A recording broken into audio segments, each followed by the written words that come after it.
Good evening, and welcome back to a special broadcast entitled Missing Women and Children.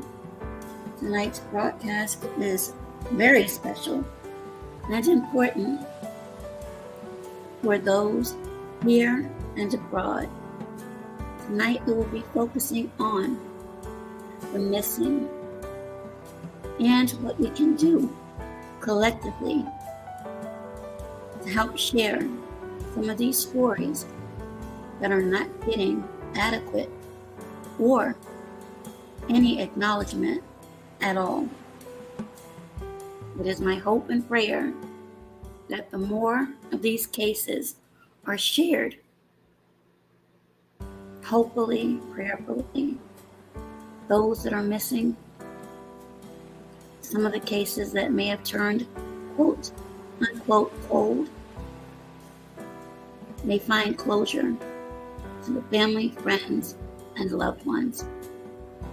Tonight's special guest will be Dr. A.H., who's been on this platform before. And if any would like to come up and share maybe a personal story, or if they are actively seeking a loved one, please share that information. Or you can leave it in the chat. Thank you again for everyone that supported this platform, and thanking you all in advance for protecting the integrity of this platform, all of the special guests and chat members. Thank you to all my subscribers, my members, my newest members. Thank you for supporting my mods, and those too who watch from afar. You all are appreciated.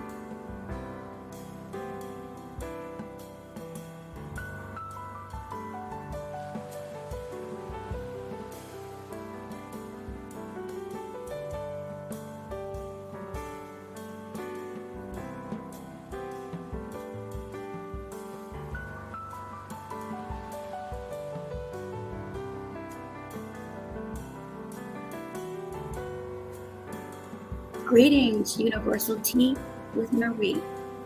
Please make sure that those that do come in, please share this important video and leave any and all comments in the comment section. Appreciate you all, and we will be with you shortly. Again, this is the title, Missing Women and Children. Missing people in general. All comments are welcome. Opinions are welcome. And even if you find something that is stated here opposing your thoughts or value system, that is also welcome. I just ask and request that you're respectful. And again, thank you all. Please make sure that you tap the like button upon entry or exit. And I thank you for that as well.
Good evening, Dr. A.H.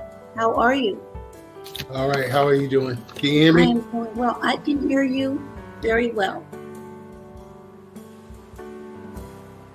I am doing well on this Monday. Thank you for asking.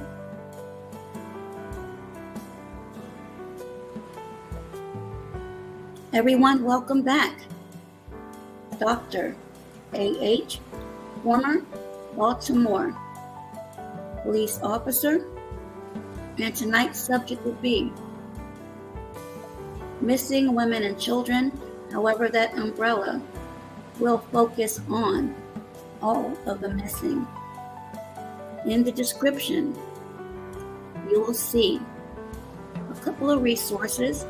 One is the National Center for Missing and Exploited Children, who's headquartered here in the DMV, Virginia, to be exact, which is in the description, and also a video that I did last year on Relisha Rudd, who has been missing from the Washington, D.C. area for years. That is also in the description. And later on in this broadcast, I will play that for those who may not have seen that. But without further ado, I would like to welcome special guest, Professor A.H.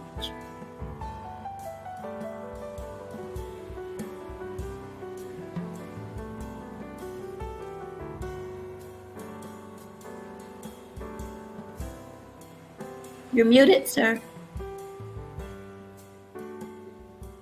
Hey, can you hear me now? Yes, thank you. All right. Tonight we're going to talk about missing children and women, particularly.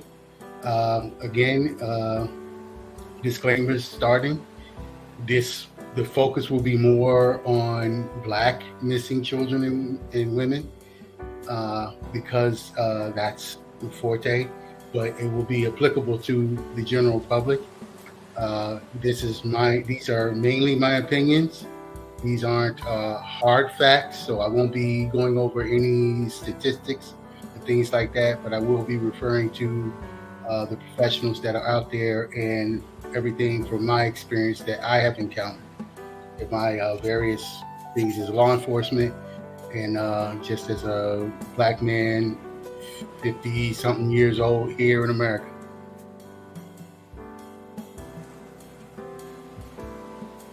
Is that fine? That's absolutely fine. Okay. So let's just start from the get-go. We know as of late here in the last few years, for good reason, there has been a major push by women in the Black community to pay more attention to the missing Black women and girls that constantly go underreported or not taken seriously by the authorities. So we see that as a problem. It's been reported around the world about it being a problem. We know why it's a problem. We can go through all kinds of algorithms and social reasons, but the bottom line is, as the Black experience in America, we're always undersold, disrespected, undercut, and so it's no surprise that, or it shouldn't be a surprise that you don't get a lot of attention when you go missing. Like I said, there's been a major push by some Black women to rectify this situation, and that's good. But there's a overall pervasiveness that goes in. So I'm going to talk more about those things here in just a second. Looking at my notes or what I wrote down, one of the things, and I'm just going to hit on some areas block by block, but one of the main things, you had sent an article to me about a missing girl, and you were like, do you know anything about this case? Is anybody I can reach out to? And I gave you some pretty general, specific type stuff, who you could reach out to with a little inside, tips on how to maneuver that a little bit. And you were like, well, I kind of know that. I was hoping somebody that can like pinpoint and is like, unless you know the actual family or you know the actual person, it's going to be kind of hard to do that. One of the things we as a community have to start looking at is we have to stop expecting others to care. That's our first fault. Now, many of you may have heard the old adage that nobody will care about you more than yourself, or nobody can take care of you better than yourself, or nobody should know you better than yourself, etc., etc., etc. So the bottom line is we have to stop expecting others to care more about our community than we do. Okay? And what does that mean? I'm not trying to turn the tables and blame the victims. What I am attempting to do is raise the level of awareness, okay? Raise the conversation. We have to really, and I know we get lip service about this all the time. There's all the shootings, there's all the lack of money, the lack of food, and people's food stamp benefits have been cut and all types of stuff, the housing, the homelessness, but we have to start caring about ourselves more, because we can't expect others to care more about us, okay? Yes, people are supposed to do their job. Yes, there's people out there who are supposed to look into these things, but nobody is going to do it, and nobody is going to care more than you. So what does that mean? We have to figure out, let's start solving our own problem. So we're talking about missing children and missing girls and missing women. All right. First thing, a child missing, everybody's ears go up, a lot of attention. You have the Amber Alerts, you have all the other stuff, because, a child missing is a very serious thing. A child is a vulnerable person. We talked about vulnerable people before. They're part of the vulnerable population. One of the most vulnerable classes of population here, besides the elderly, is a child. And a child can't fend for itself. Maybe the child is not of speaking age. Maybe the child doesn't know who to contact, doesn't have any information. So the child is very vulnerable. So when the child goes missing, people's ears raise up, people get in a frenzy, and they start, oh, where's the child? Where's the child? And that's as it should be, because if you think about it, if you have small children especially, and if you know there was 3 children sitting on the couch when you went upstairs, you came back downstairs and it's 2, you start looking for that other child. Where's so-and-so? And the other ones, maybe they can't talk. Maybe they didn't see. Okay? You start getting worried and you start looking around trying to find that child. We have to start being more cognitively aware of what's going on around our surroundings and start preparing for things. Most of the time, we don't prepare as people. It's very hard to tell people who lack resources to prepare for some things, because you're so busy trying to survive, you get through the next day, that somebody telling you that you got to plan or prepare for some emergency or something that may or may not happen in the future is very foreign to you, or you just don't, you don't have time to think about that. But that's exactly what needs to happen. You have to start doing the prevention. Okay, so we got to solve our own problem. Missing girls and missing women. There are hundreds of girls missing in the DC, Maryland, Virginia area right now, probably up into the thousands. And that's everywhere from, say, 9, 10 years old, up into the 20s, maybe hitting 30. That's a prime age range. And people are like, well, what does that mean? It's a prime age range for women to go missing. They go missing for different reasons, and we'll get into that a little bit. But the main thing is that they're missing, and we're not looking at solving our own problem. When we saw or see that it's such a problem with the mainstream community or the services that are supposed to exist paying attention and doing the things they need to do. There were a few women who stepped up and they started the missing black women and the black girl, I think it was Black Girl Lost, if I'm not mistaken, websites, and they did a documentary, and there's tons and tons and tons of information out there now. Women that have done things to help black families get the help they need to find their daughters, to find the missing children, to look for the women where many times there was no one to help people maneuver that. So there have been a few people starting answers, but that's far and few between. There needs to be somebody replicating that all throughout our nation. And we just don't have that. We don't know why, but we don't have it. The women that I'm talking about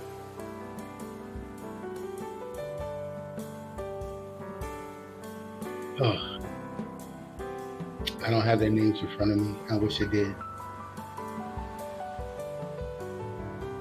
Okay, we can look for those further. You mentioned that we don't have that. So from your perspective, why do you think we don't have that? Well, the number one reason we don't have anything is resources. We can't keep overlooking that fact. We keep saying, that we're cursed, that God has cursed us. People are lazy. Black people don't never want to come together and do nothing. Black people too stupid. They're not serious. We come up with all kinds of reasons, but the main reason is the lack of resources. Okay? Remember, at the end of the day, we live in a capitalistic country like everybody else. And if everybody else has the money and you don't have any, then you're going to suffer the most. And that's what's going on. That's why those conversations about black people getting reparations is a little bit more than just getting a check. It's a little bit more than just getting some money. There are wrongs that have been and wrongs that keep being perpetuated and taken into the future because we can't come up and fix the things that we need to fix. We can't fend for ourselves when we don't have the tools or the abilities to fend for ourselves. And money is the number one thing. Okay, the resource. We have money, and people will say, we have money for everything else. And, that's a two-sided coin because everybody else is buying everything else, but they still have money to do the stuff they need to do that's serious and to take care of their communities.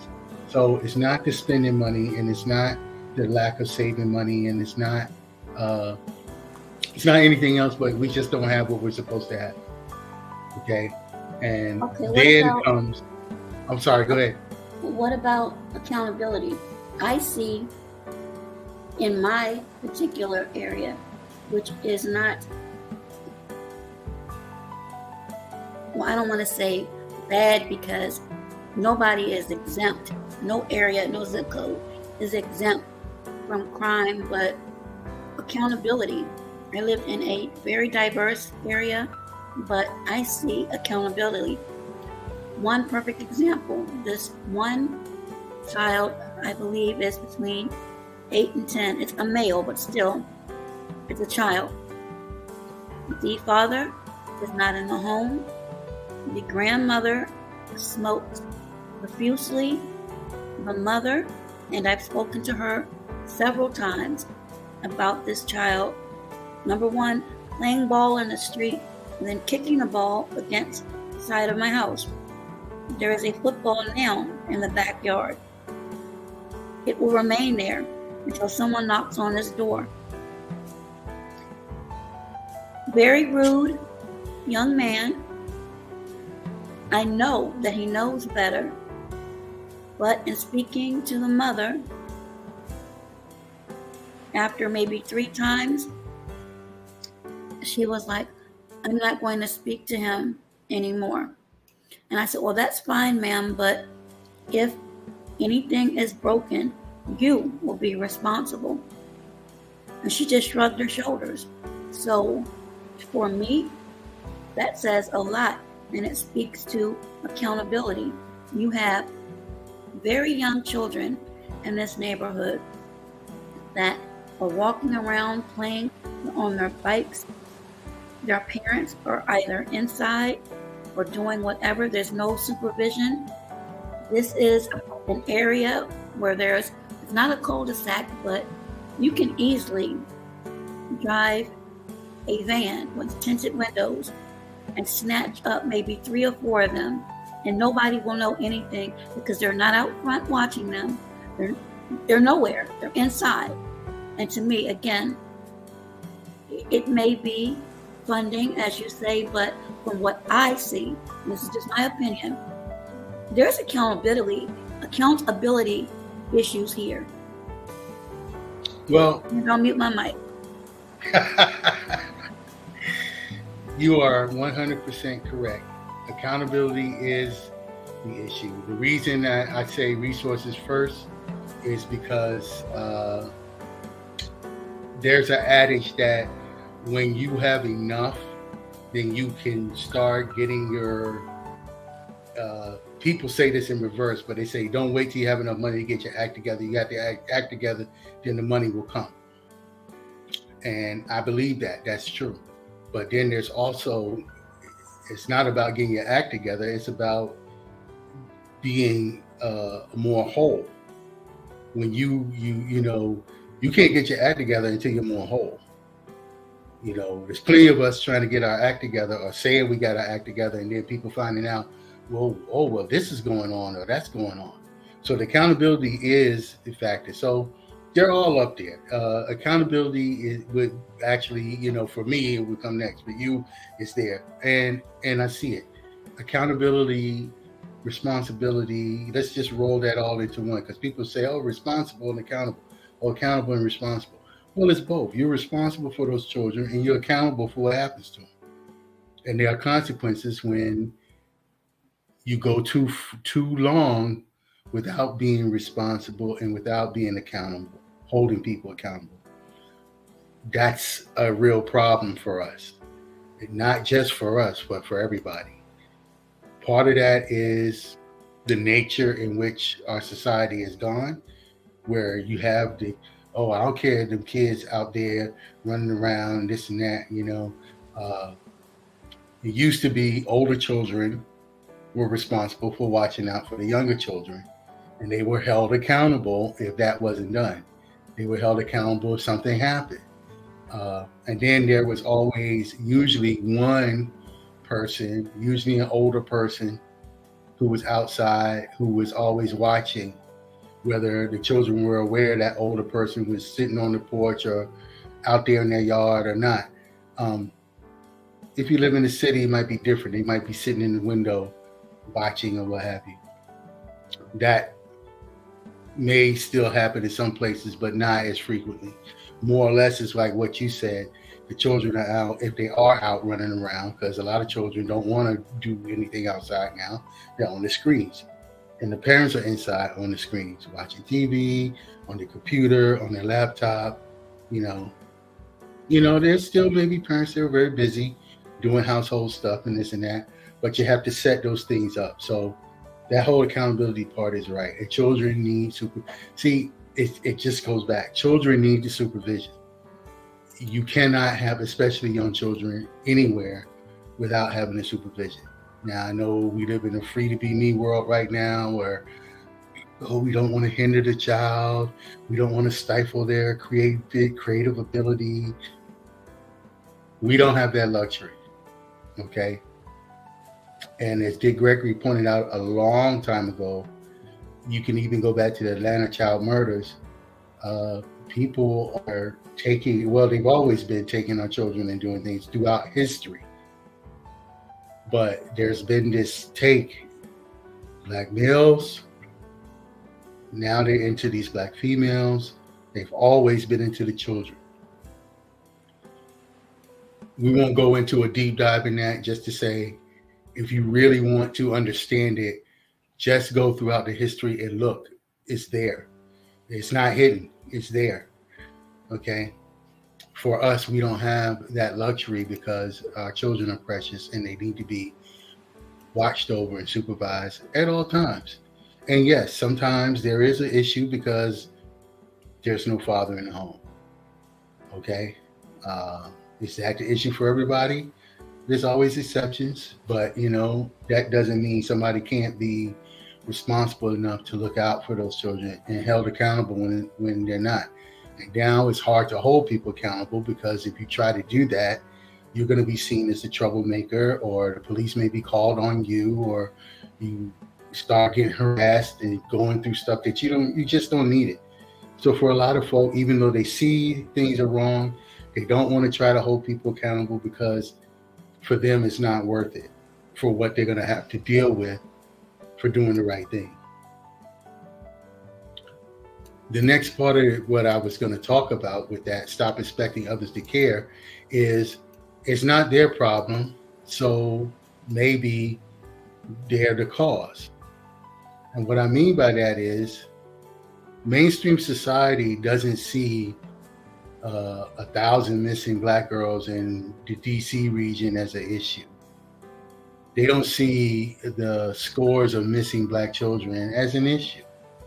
They just don't, because it's not them and it's not affecting them. It's not affecting their bottom line. None of the corporations are complaining. No Black people are protesting. No Black people are, they protest and march and they burn this and they burn that, but they're not, seem to be, maybe the parents get a little angry about, nobody's found their child and nobody can give them answers. But as a whole, nobody's making a fuss. Nobody's pressing their politicians to do things better. Nobody's pressing the local politicians, the schools. Nobody's pressing the church to do anything. So maybe they're the cause. And by that, maybe they're the cause is there are people out there who want your children. They want these girls. These girls aren't just getting swallowed up by some black hole somewhere. They're somewhere. Okay? And we'll go over that because, there's different circumstances for all of them. But they're somewhere. Okay? Even if that means on a different plane or deleted, as they say now. Absolutely. Are you familiar with the Relisha Rudd case in Washington, D.C.? I can't say that I'm that familiar with it, no. Okay, give me one moment. I'm going to see if I can make this work. Hold on, please. Okay.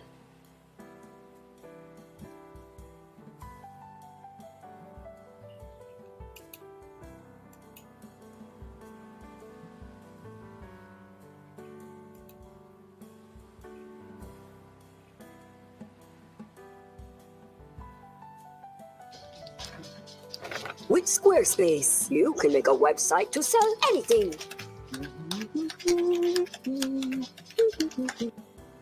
Hello, and thank you for returning to my page. Or, if this is your first time, please like and subscribe. We often hear, never forget. Unfortunately, some of our most vulnerable are often forgotten. Tonight's case is about the then 8-year-old Relisha Rudd, who was born October 29th, 2005, who disappeared in February of 2014, and unfortunately was last seen March 1st, 2014. Relisha Rudd was last seen on video footage with Khalil Tatum, a janitor, 51 years old, who worked at the shelter in which Relisha Rudd was staying with her mother, Shamika Young, and her siblings. Relisha was not found at that shelter, as it was adjacent to a morgue and a methadone clinic. Unfortunately, Mr. Khalil Tatum was liked by many, reportedly, at the shelter, as he was kind and would often give gifts. There has been a lot of rumors and speculations that Relisha may have been sold or groomed for the underworld, and that's trafficking. Many reports have gone on over the years, as we are now in late September 2021, and Relisha has still not been found. However, many hold on to hope she will be found safe and brought home. The clips that you'll see are from news reports and other media coverage on this case of the disappearance of Relisha Rudd. Please don't let this story be forgotten, and pray that Relisha can be found and brought home safe. Thank you.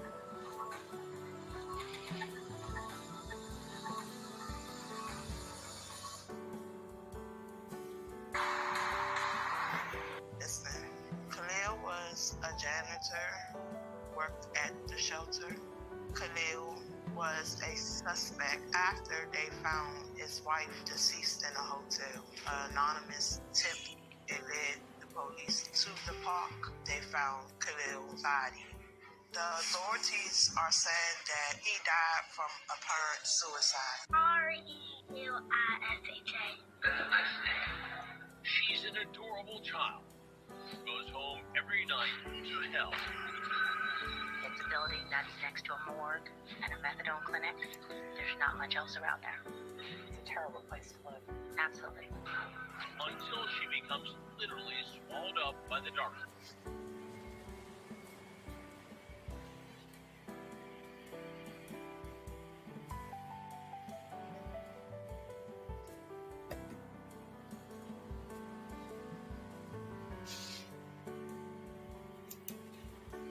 Yeah, that's something.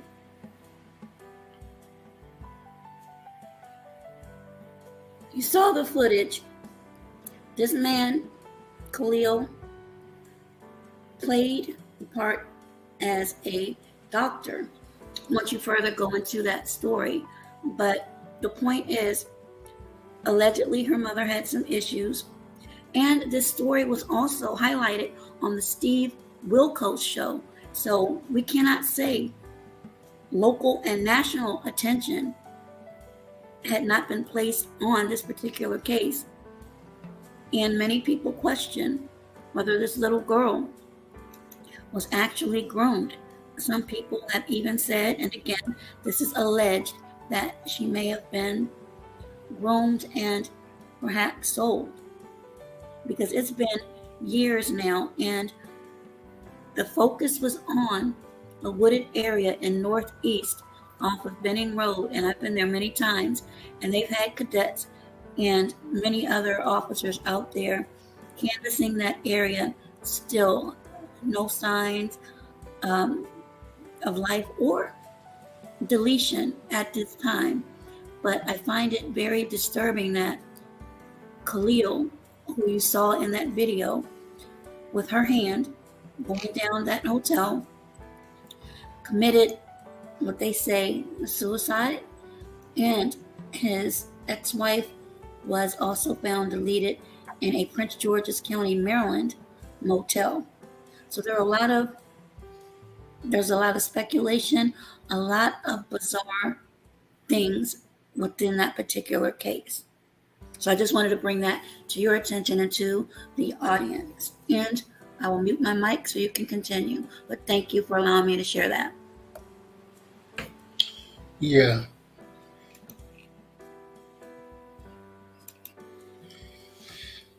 Very sinister. And again, I don't want to jump forward, but I'm going to come back to that. Where, like I said, not their problem, maybe the cause. And that's one of the things that I mean. Mainstream, like I said, throughout history, they've been after our children. Missing women, missing girls, missing boys. Like DeGray pointed out, they're missing body parts, missing organs, missing other things. So it's not just the things that people think and not just the reasons people commonly think. Historically, as a community, again, you pointed it out, accountability. We wrapped the responsibility around that. And we said resources, or I said resources at the top, because the lack of it creates conditions in which makes us think not being accountable and responsible is okay. There was a time when we had very high accountability and responsibility in our community because we did not have a choice. And sometimes when choice is presented to you, you can believe something that's not true to be true,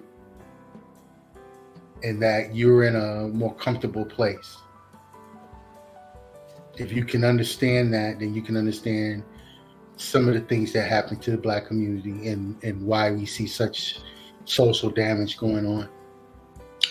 Now, one of the things to hit home with what you just showed and what I was talking about is commonly in our community, when people are reported missing, they've been reported as runaways.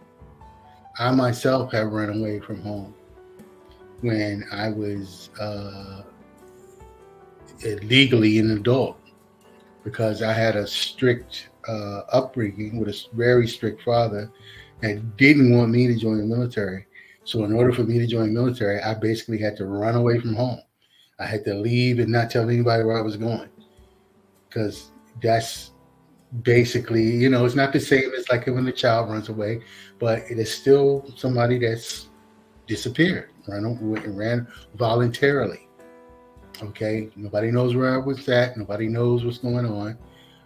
Me being me, though, having to be practical and knowing how my father was, I left something that he could find after I was got out of there, so it wouldn't turn into something else.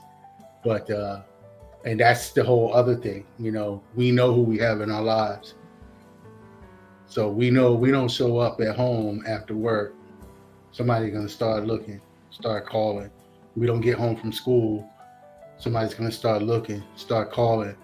If we don't come home from the playground, somebody's going to already be right there making sure that we made it home, or they're going to be on their way there, or where is my child? Okay, we don't come back from a visitation with grandma, or we don't come back from down the street or from the store. Okay, that accountability is and responsibility works as a twofold thing. Okay, and you start as parents grooming your child that way, teaching your child. I don't want to use the term grooming because it's been so associated with trafficking and negative. You can't use that word now. So you start training your child from an early age how to be responsible and accountable to you as the parent, and vice versa. As the parent, you're responsible for that child and accountable for everything that happens. And then that starts shifting, okay? And the accountability and responsibility starts taking on a different role. But, yes, I can remember the term stranger danger. Oh yeah, stranger danger. Don't talk to strangers. Let's see, this is the thing. In our community, what I was going to talk about is why our kids get listed as runaways. Okay, so in the Black community, our children, especially in the cities, they tend to be seen as growing up fast. I'm trying to be politically correct here, so don't laugh at me for the words I use. They tend to be seen to grow up fast. And so they sometimes are acting what we say acting grown, when they're not grown. They're still a little kid. Uh, they're still a teenager, and they're maybe acting like they're 30 years old. Okay, particularly if depending on the environment that they are being raised in and reared in. Uh, as a police officer, I can tell you the number of times taking a missing persons report that many times, okay, people who don't look like me would love to say, "Oh, well, they just ran away. They just ran away," and you know, don't write the report. Just wait. They'll show up. Tell the mom to wait, and this and that. Uh, we didn't have the 24-hour waiting period when it came to, as far as I remember, when it came to juveniles. Now, as an adult, yeah, they may tell you, "Oh, you got to wait 24 hours," which is horrible if we think about it, because that's a whole day gone before you can get the authorities who have the resources to start plugging things in and get people and hunt people down to look for stuff. Okay. And so when our children are depicted, and this is our children as juveniles, depicted as runaways, people who don't look like you. See, that's why it's so important. People want to say, "Oh, don't work for the man. Don't be a part of the system." No, we need Black everything. We need Black firefighters, Black policemen, Black doctors, Black nurses. And again, that's a part of that whole rectifying reparations, making things whole system that we're talking about, that we need, not just money. Because you have to be present to understand the nuances of someone else. Yes, in a general way, people will understand and can understand things about you or your family or your life. But generally, as Black Americans, we all have some kind of shared experience that we can go into each other's household and we can know certain things that others just won't know. Now, other people can be exposed and learn over time, but as the Black person, you don't have to be told. You already know. Okay? Because it's whether you experienced it or not, you have indirectly had to deal with it or experience it because of who you are. So maybe in your household, what's going on didn't happen, but in your cousin's household, another state over, you heard your parents or family members talking about that, and so you were exposed to that experience, and you know that type of thing happens or it goes on, and it's not unfamiliar to you. It's not a foreign thing in your mind. See, sometimes things are foreign to people and they can't grasp the concept. So in their mind, wild city, particularly city children that aren't in their single mother's house, are runaways. But as a Black man, I know better. And I come in and I'm talking to a mother that's worried that her 15-year-old daughter is not home. Okay. And as a Black man with a conscience, especially as a police officer, I'm not going to stand there and tell that mother, "Oh, why don't you kind of wait? And, I'll come back if she don't show up this time, and then I'll take a report." That girl could be hurt somewhere or whatever. So the sooner we can start things working, the better. Okay. That's what's supposed to be happening. And yes, it's time consuming. Yes, it will drag on sometimes, but it's necessary and a part of the job. The reason why is to take that missing persons report. Most people aren't going to tell you all the different little things that you need to really know. They're definitely not going to tell you. They might tell you they had a fight, but they're not going to tell you the history of what's going on there. They're not going to tell you if the mother-daughter don't really get along and they never got along, or if the mother's new boyfriend is causing some problems between her and the daughter because of something else happening. And then you as the officer in that situation, if you have enough skill and enough, and you should be getting enough training. That's another thing that's not happening in a lot of these cities. You should be getting enough training to your ears, your spidey senses perk up when you hear certain things, or you hear about certain situations, or you see certain situations. So anyway, that becomes a lengthy process to take that missing persons report. because it's a specific format. Most agencies have that information that's pertinent that you have to have, because it's the officer, after you've done taking that report and getting a picture of the child, you've got to go and enter that into the database. In the old days, you had to make a call. These days, I'm hoping, I'm not familiar with it these days, that if they're doing it by computer and scanning things in and doing what have you, because the technology should be working to our advantage. The problem we have is we let the powers that be not care. There was a time when children used to get fingerprinted and get a photograph, and their pertinent family information was put on a card every year for all the children in the neighborhood. And I haven't seen that in a long time. Now, as a parent, especially now, if you have a child that's 18 a child that's 18 and below, you might want to do that for yourself. You can go and get and pay to have them fingerprinted, or you can get a kit and do it yourself. You don't know how? Get on YouTube, because everything you want to learn is free on YouTube, and somebody will show you how to fingerprint, and you can buy your little ink pad, because that's all you need, and a card, and a blank card, and take your child's fingerprints. You can look online to get all the examples you need. Take a current picture, put that together in a little packet, get their height, their weight, the hair color, eye color, all the information. Make sure they got their dental. That's why you take your kids in at least once a year for your dental. And if you can't afford it, go to the free dental clinic somewhere, make the trip, and then you'll have some dental records as well. Okay? There's several things that you can do as parents that you don't have to rely on the system to do what it should be doing. And then you can advocate next time you talk to the councilman.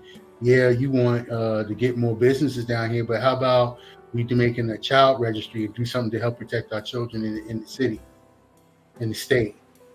Since you got such a surplus, how about we start a state database for missing and exploited children, and we get all the children identified? And I know it's parents out there, oh, I'm worried about my privacy and I'm worried about this and that. You know what?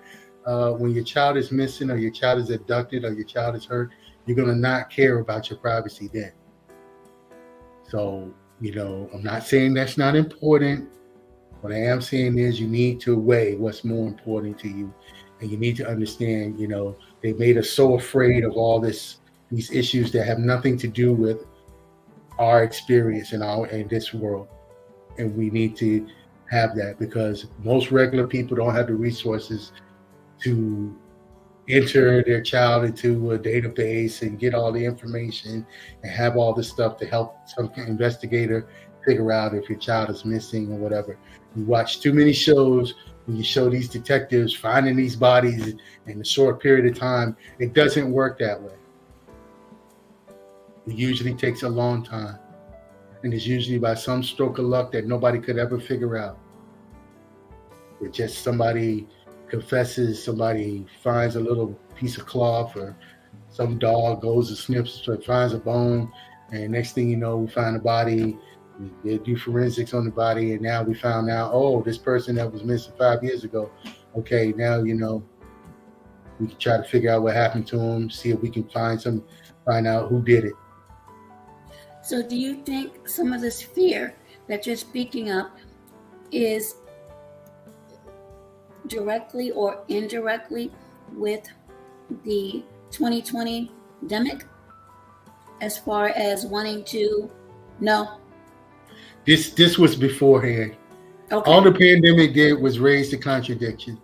Whether you are a COVID denier or a COVID supporter, whatever labels they put on it, all it did was raise the contradictions and give people another reason to be separate with each other. Okay, it should have been a no-brainer. It should have been a straightforward kind of thing, but because there's so much controversy now with every little thing, and somebody's not happy about this, and some people don't like that. You know what? Sometimes you just got to mind your business and do what you need to do and make your decision and keep going.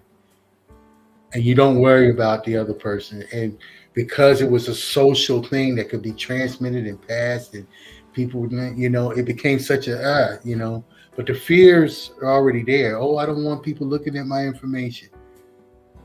And it's like, okay, if you ever been a person that works for government and administration where people send in stuff. Now, I worked in immigration where people have to send in their taxes. They got to send in their birth certificates, all kinds of information.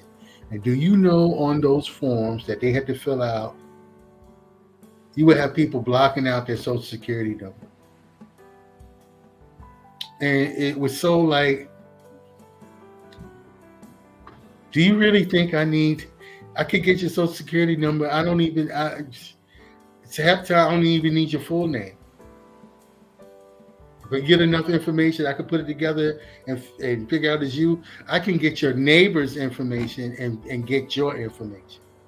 Absolutely. And their system within the FBI and other agencies, but this one in particular, because I used to run it, called JPAS, which is the Joint Personnel Adjudication System. These are for people here and abroad that are seeking to be adjudicated for clearances. They want and will know everything. Yes. If a social security number is accidentally transposed, and we know some people accidentally transpose those, they can find out. Yes. There's lots of things that, they're cross-referencing check. We have to stop letting other people's issues worry us when we need solutions to a problem. And so that's just, the fear is always there. Fear of somebody getting your privacy. They're going to steal your identity. They're going to do this. They're going to do that. Yes, you need to be aware. You need to be responsible with your information. You need to be careful and understand the consequences of such things and take actions to protect yourself. But when it comes to, you have to put some things together that can help locate or find your child, you would think that wouldn't be such an issue. Okay, so moving forward, when we see or receive an Amber Alert on our devices, or if we see them when we are on the highway, number one, explain for those who don't know, what an Amber Alert is and what is the protocol of that, please, and thank you. Well, I had to look it up myself, but basically, Amber Alert is what goes out when a child is abducted. Okay, most of the time what you hear is you'll hear the alarm come across your phone. Nowadays your phone. It might be your TV screen, depending on what you're watching. Okay, and basically, that was created because of what happened with the child. That's why it's named that. It's the Child Abduction Emergency Alert, okay? And it's called America's Missing Broadcast Emergency Response. That's what it actually stands for. That's a long thing. We use acronyms all the time. And it was named after a young girl that was deleted back in the 90s, okay? So when it goes out, you'll hear a description of the child, and you'll have a description of the vehicle and a description of the individual believed to be associated with the abduction. So the rules for it are law enforcement has to confirm that there's an actual abduction, not like the lady next door took all the kids to the neighborhood round the corner to get some ice cream, and your little daughter didn't tell you, and you come outside and she's gone. and you don't see any of the other kids, and you're like, oh my gosh, somebody's taking my daughter, and you're running around looking and you can't find her because they're sitting inside the ice cream shop eating the ice cream. And so after the cops get there and they look around a little bit, maybe by then the child may show back up, or the neighbor may be walking back up with the child, all kinds of things. So bottom line, police have to confirm that an abduction has actually taken place. Then the child has to be at risk of serious injury or death. Okay, meaning bottom line has to be some risk to the child. If grandpa took little Johnny in the car with him, you didn't want grandpa to take little Johnny, and grandpa is not gonna hurt the child because he wanted to take little Johnny again to get ice cream, and you didn't tell him he could do that and didn't want him, and he took him anyway. It might be considered an abduction, but he's not at risk. Okay, so the child must be at risk. Okay. So how long would you say when the Amber Alert is first issued, does it take for all of this to be ascertained, whether or not it's actually an abduction and all of the things? Oh, you have to get all that before it's put out. When the Amber Alert, it's because I'm explaining it, it sounds longer than it is. This whole process could take nothing but a few minutes, and then they call it out, and then they put the Amber Alert out, and you try to get it out as soon as possible because you want to catch the person. Okay, so the bottom line is, I won't go into explain it more. Okay, and then there has to be a good description. Again, you want to describe the child, you want to describe the person that took them, and then you want to describe the vehicle. Okay. Sometimes you hear 8-year-old, you hear the child's name, and they say maroon Ford Mercury 1997 model, driven by a black male with an afro and an orange shirt on. They might put that in there, they might not. Okay. Bottom line is you got to have information about the child, description of the child, description of the person that took them, and the description of the vehicle. Okay. And then children means somebody 17 or younger. If they're over 17, they're not going to put out an alert. So remember, you got to confirm the abduction. The child has to be at risk. Usually what they mean is serious injury or death. You got to have a good description of the child, the person that took them, and the vehicle. Child has to be under 17. Those are the 4 hard rules of that. Okay. Now this is the same for Canada, except for Canada, they have to get their the Mounties involved as well. They operate a little bit differently, but and then you have quick response teams that goes out. So with the Amber Alerts, you're saying that there's a particular team set aside just for this particular type of abduction or emergency situation? Say that again?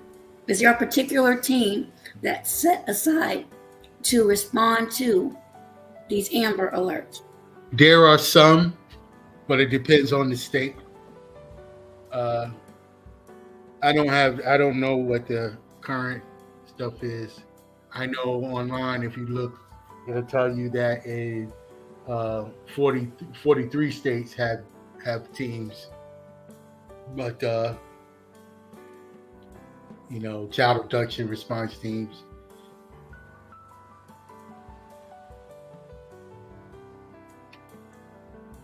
So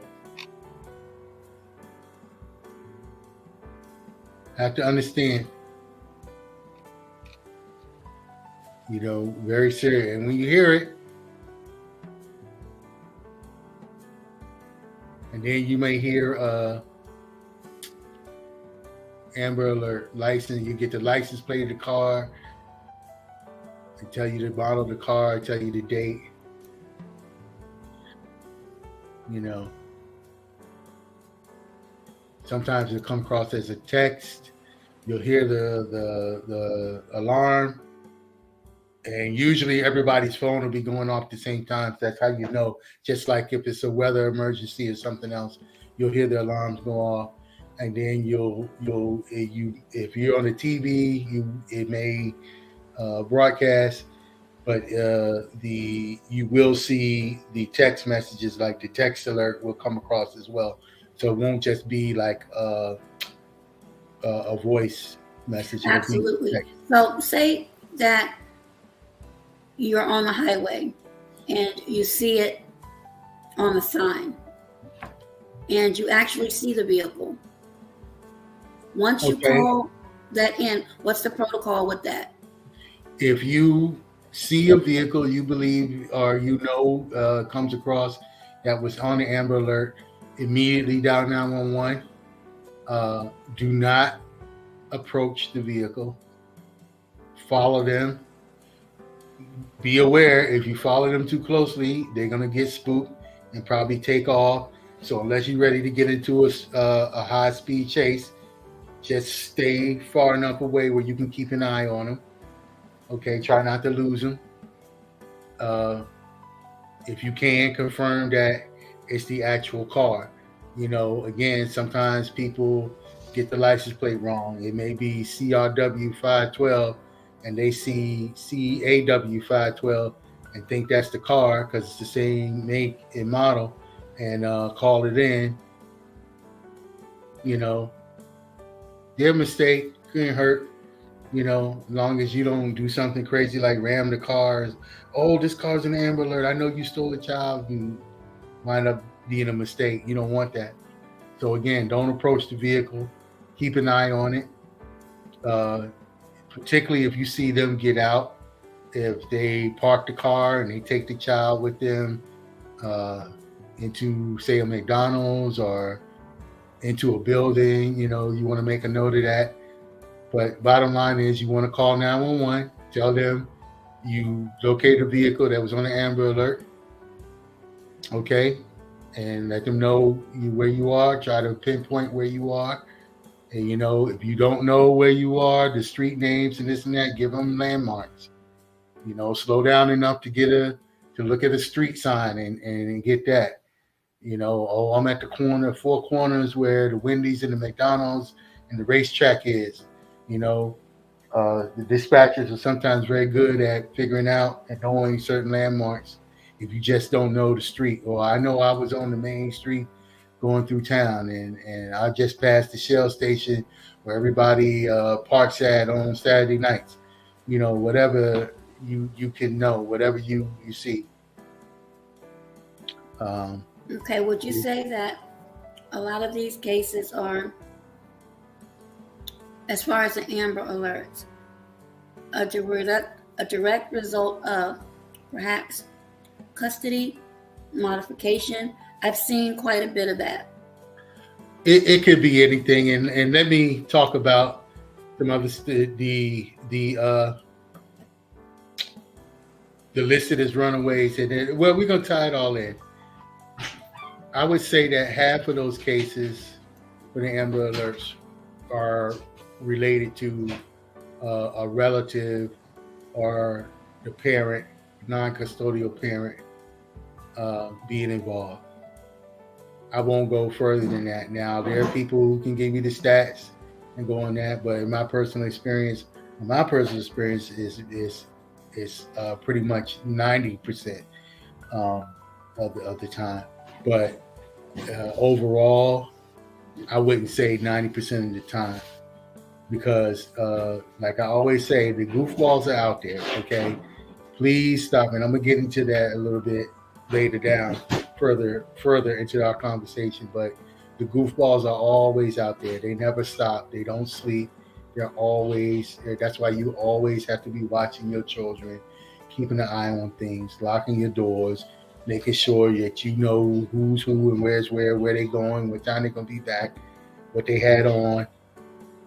And you don't have to be obsessive about it. You just have to know. And as a parent, you should know your child. Okay, keep recent pictures. A lot of this stuff should be easier because we have so much technology available these days. It used to be harder where you had to get a photograph, and like I talked about the fingerprints and stuff, but a lot of this stuff now they have laser prints and all kinds of things you can do.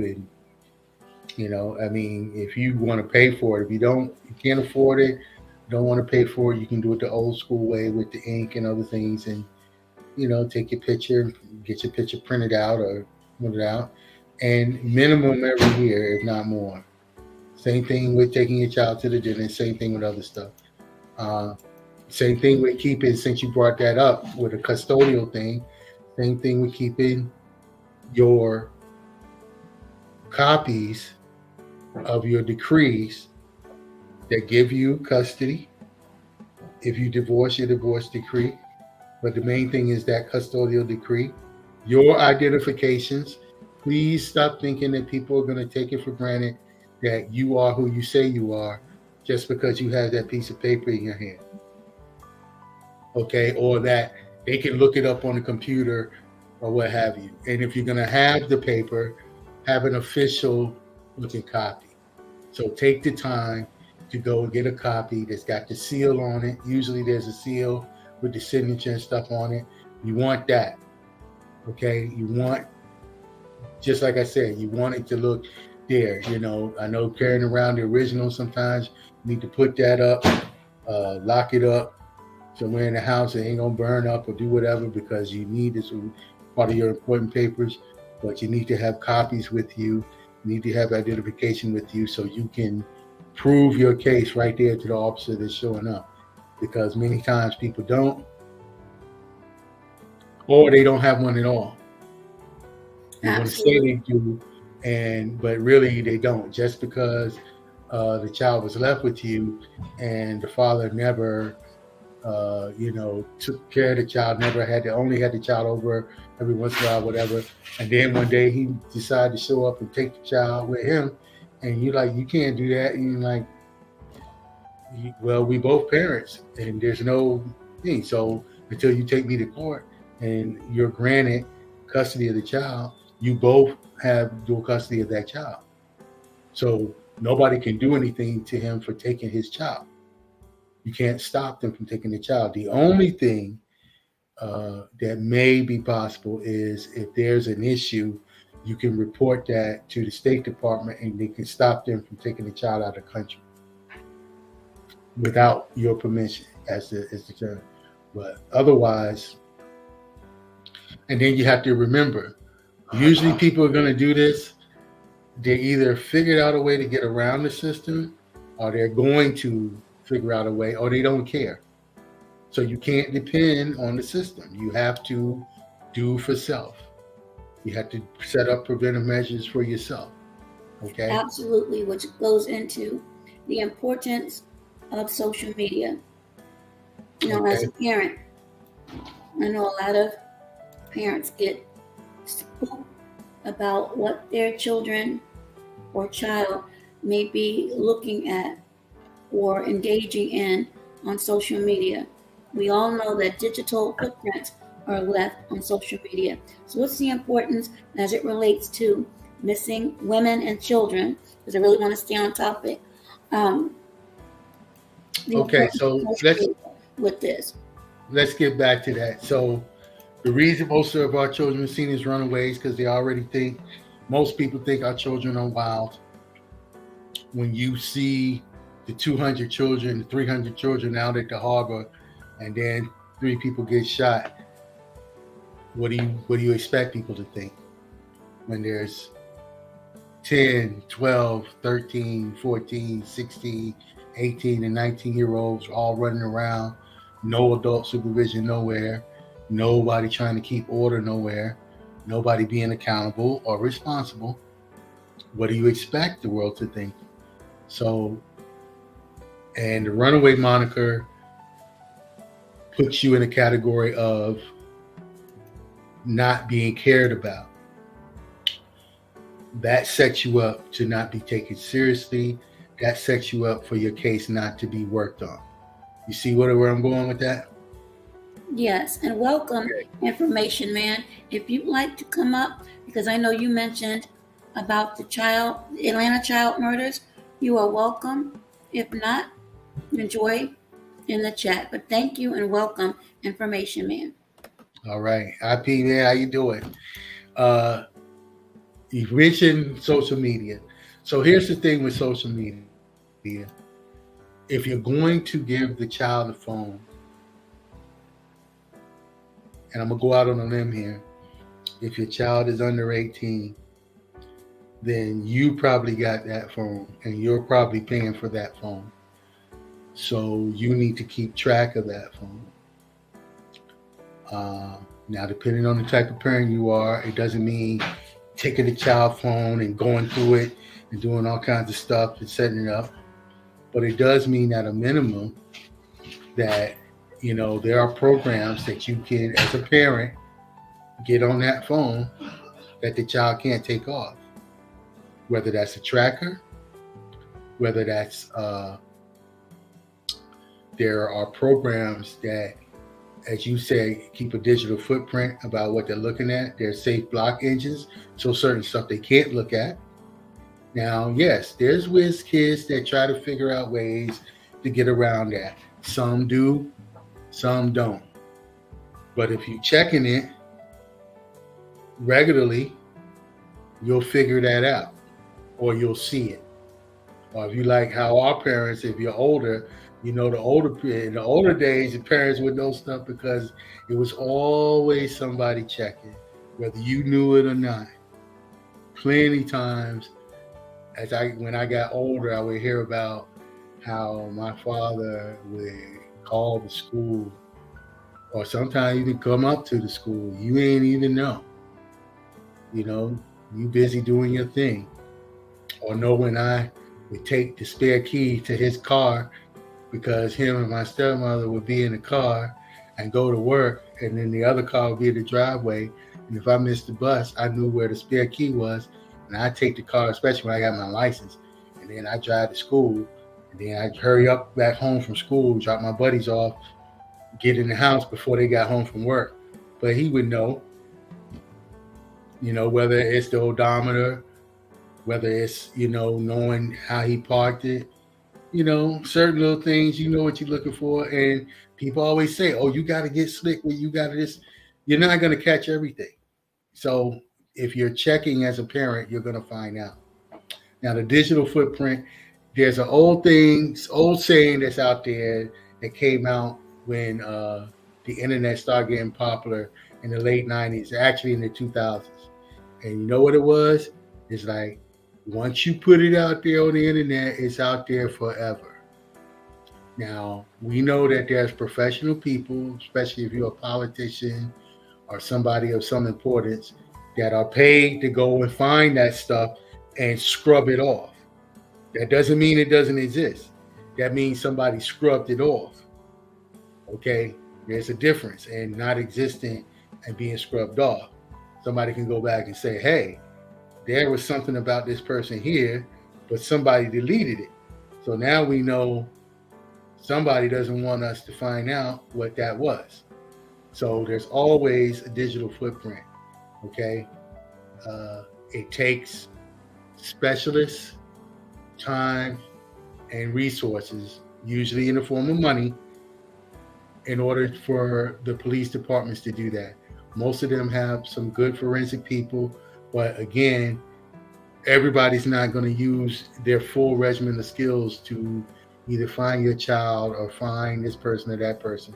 So you might have to invest in a private investigator or get that college kid that's real weird kid with computers to hack into your kid's iPhone and find out who they was last talking to on their account or whoever, or get into their email. As a parent, especially now, you have to, I don't want to use the term monitor because it sounds too strict, but basically that's what it is. You're monitoring your child. They're on the computer, how long they're on the computer, what they're doing, even with the gaming. I know people, well, they're just playing a game. With the gaming now, it's not like when it started. I think people sometimes don't keep up. I remember when the game had started, and you literally just had the game, and that was it. Now the game is hooked up. You can play with people all over the world. You can talk. You can talk on the phone. You can send messages, information. You can trade information. And if you don't think the predators, the goofballs that are out there looking for those children, don't know how to do that and don't know how to hook up with those children through the gamers, you're very confused because they do. And they're real good at it. Absolutely, and that's why they have people in law enforcement and other positions who actually Yes. monitor that as well. So the children are being monitored, the predators are being monitored as well. Everybody's being monitored. So, yeah. So the whole social media thing, there used to be a saying going around that, and it was for more mainstream people, but the thing was, it said, your mom has a Facebook page too. And basically that was to remind people that you don't want to be posting stuff and putting stuff out there that you don't want your parents to see. That's very dated. And now it's kind of like the parents are posting stuff and you want to tell the parents, you shouldn't be posting stuff you don't want your kids to see. But not only your kids, but members of the community or other organizations, perhaps churches. But again, as far as it relates to missing women and children, when you're looking or helping to find someone that has been confirmed missing, how accurate would you say, from your perspective, is the information that's on social media? I would think, and this is my opinion, with younger children, because we're who we want to be behind the keyboard. But I think some may foster more of themselves than what needs to be, and makes them an easier target as far as the accuracy of the information. Whereas older people, I would think or imagine, they may embellish a little bit. How important is social media as far as missing women and children, and the accuracy of what you may find on certain posts, locations, last location, perhaps current location, because we do know that we still have a large consortium of people, for whatever reasons, will post where they are real time, and sometimes it ends up very bad, without me having to go and elaborate any further. We're adults on this particular platform, so we know exactly what that means. And I'll mute my mic. Thank you, sir. okay, so accuracy is not as important as access. And here's why. There's a saying in the intelligence community that you confirm something from 3 points. You don't take something for face value on there's very little in this world you can take on face value when it comes to the information. So if you can verify from 3 different points or 3 different references or what have you, then you can say that it's verifiable. It has been confirmed. It's been vetted, whatever label you want to use.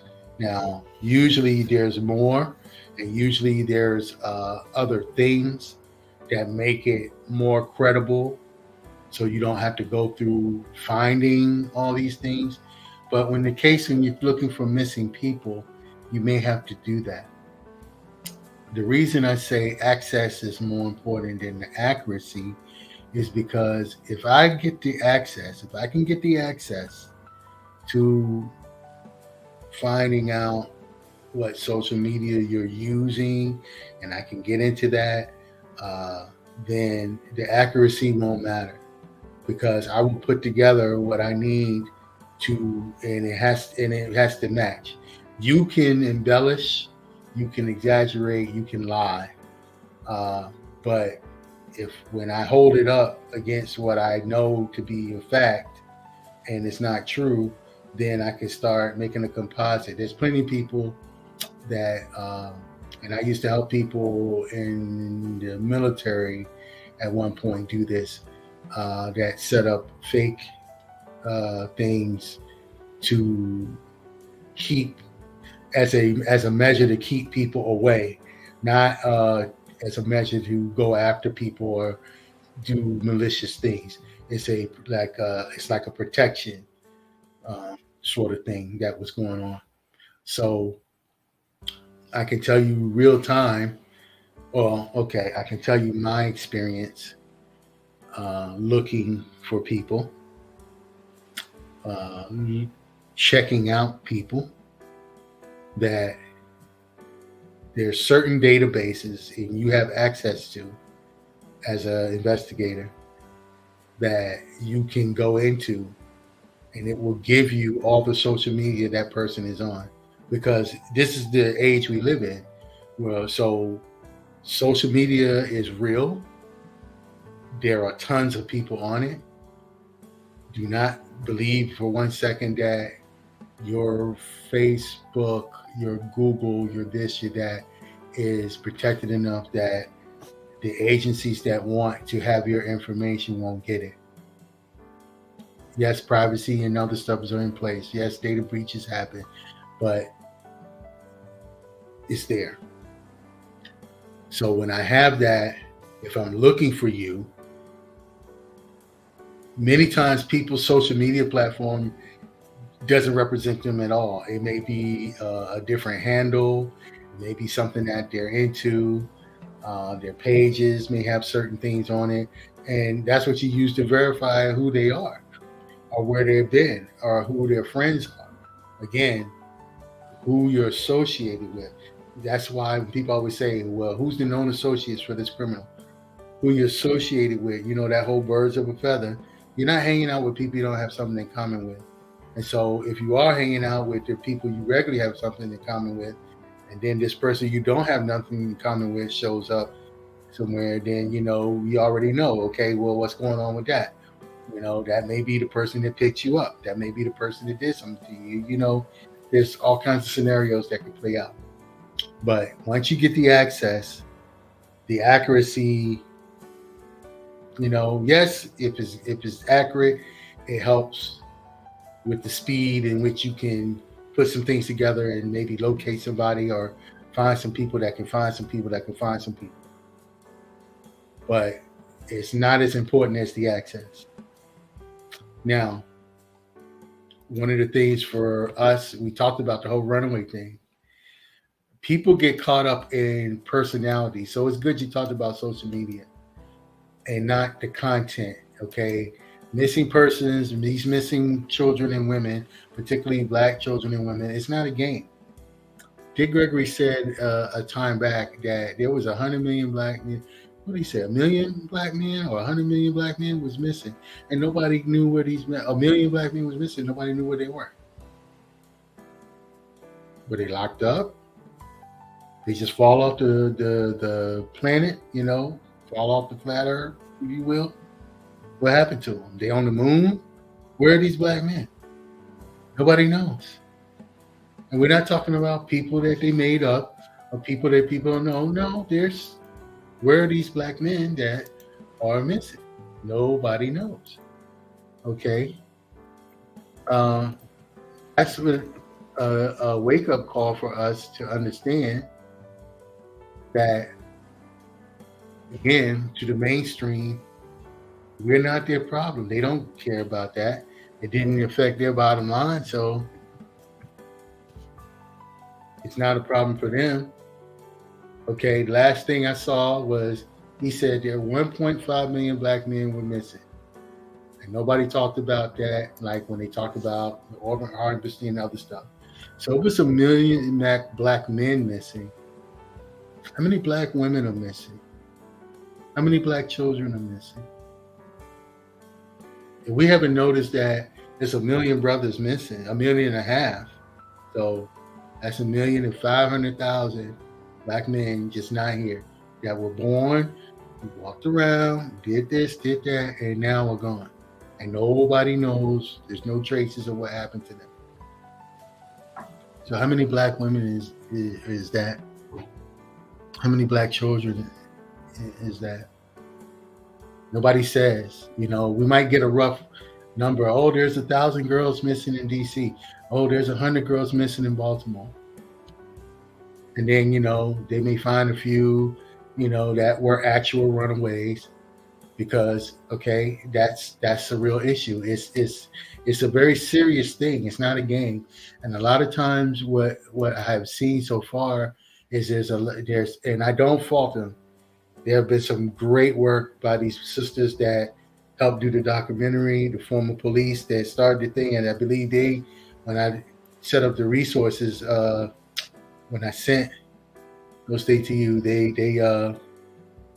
those sisters were helped families and did a lot of good work. There are some other sisters that are out there. They have, Black Girl Online.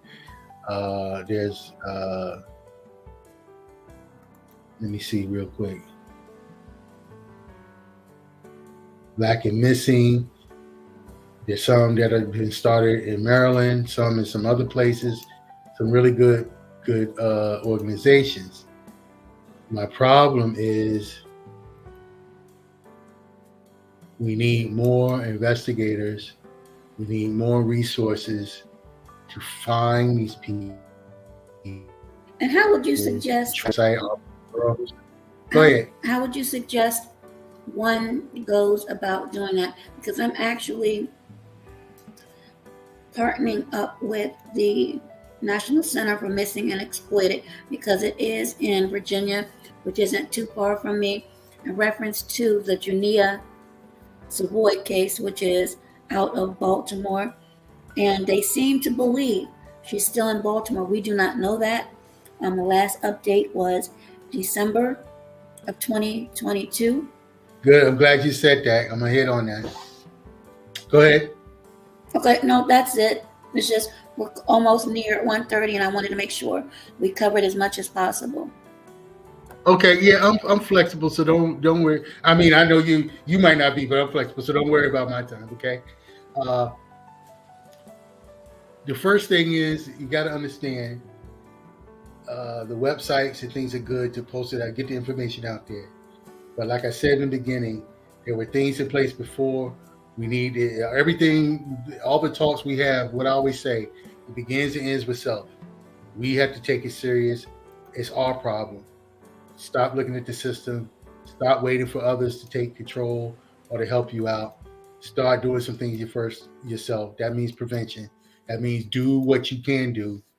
Okay, particularly for children, 18 and under. I don't care if they don't want to do it. I don't care if you think it's corny. I don't care if you think it don't help. You don't know that. And because you don't know that, you need to do it. That means you need to, if you have to take a picture of your child's closet so you know what clothes are in there. So if they're missing, you can tell what clothes they have on. If you don't remember what clothes they had on, if you didn't see them when you left out the door to go to work and they went to go to school, you don't know what they had on. Well, nowadays they should have school uniform, but you don't know what they took with them. Okay? So the first thing is prevention. How you go about it is you got to start prevention and work with the willing.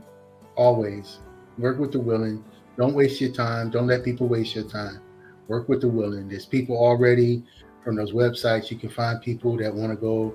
You can find churches, pastors, or people that want to do those things to help set up prevention measures to protect the children. That means take a picture, do some fingerprinting, have a little briefing about some tips for some mothers that they can do to help keep an eye, set up somebody that, old Miss Jones on the block. Old Miss Jones, we're going to give you a coupon to Starbucks, but we just need you to keep an eye on the block because, the kids be coming home, this and that. She might already be doing it. If she isn't doing it, say, hey, would you mind doing that for us and this and that? Just any little thing you can do, because you don't know what prevention is and you don't know what's going to stop it. A lot of times in our community, Black children are hard targets. Black children are hard targets if they've been talked to correctly. So a lot of times in our community, is somebody that looks like us that is either being a goofball or being used by the goofball to lure the other child or women to them. Keep that in mind. So again, knowing who your child is hanging around, knowing who they walk to and from school for. It doesn't have to be an interrogation. Like Dick Gregory would say, just have a conversation with the kid. The kids sitting at the table and they say a bad word. Don't say a bad word. Just have a conversation with them. Oh yeah, this, a little later, you say, yeah, where you hear that? You can't spell that word. Where you hear that word? Oh, so and so told that word. Oh, they did? Okay. Because you're not punishing the child. Children mimic always. So if you hear the child say something dirty or wrong or something like you haven't exposed them to, as a parent, yes, you don't want them to engage in that, so you can correct them a little bit. Oh, we don't talk like that, this and that and that. But you want to find out. And a lot of times, once you start interrogating the child, they're not going to tell you because now they're scared. They don't want to get in trouble. They don't want their friend to get in trouble or the teacher or whoever who did the wrong thing.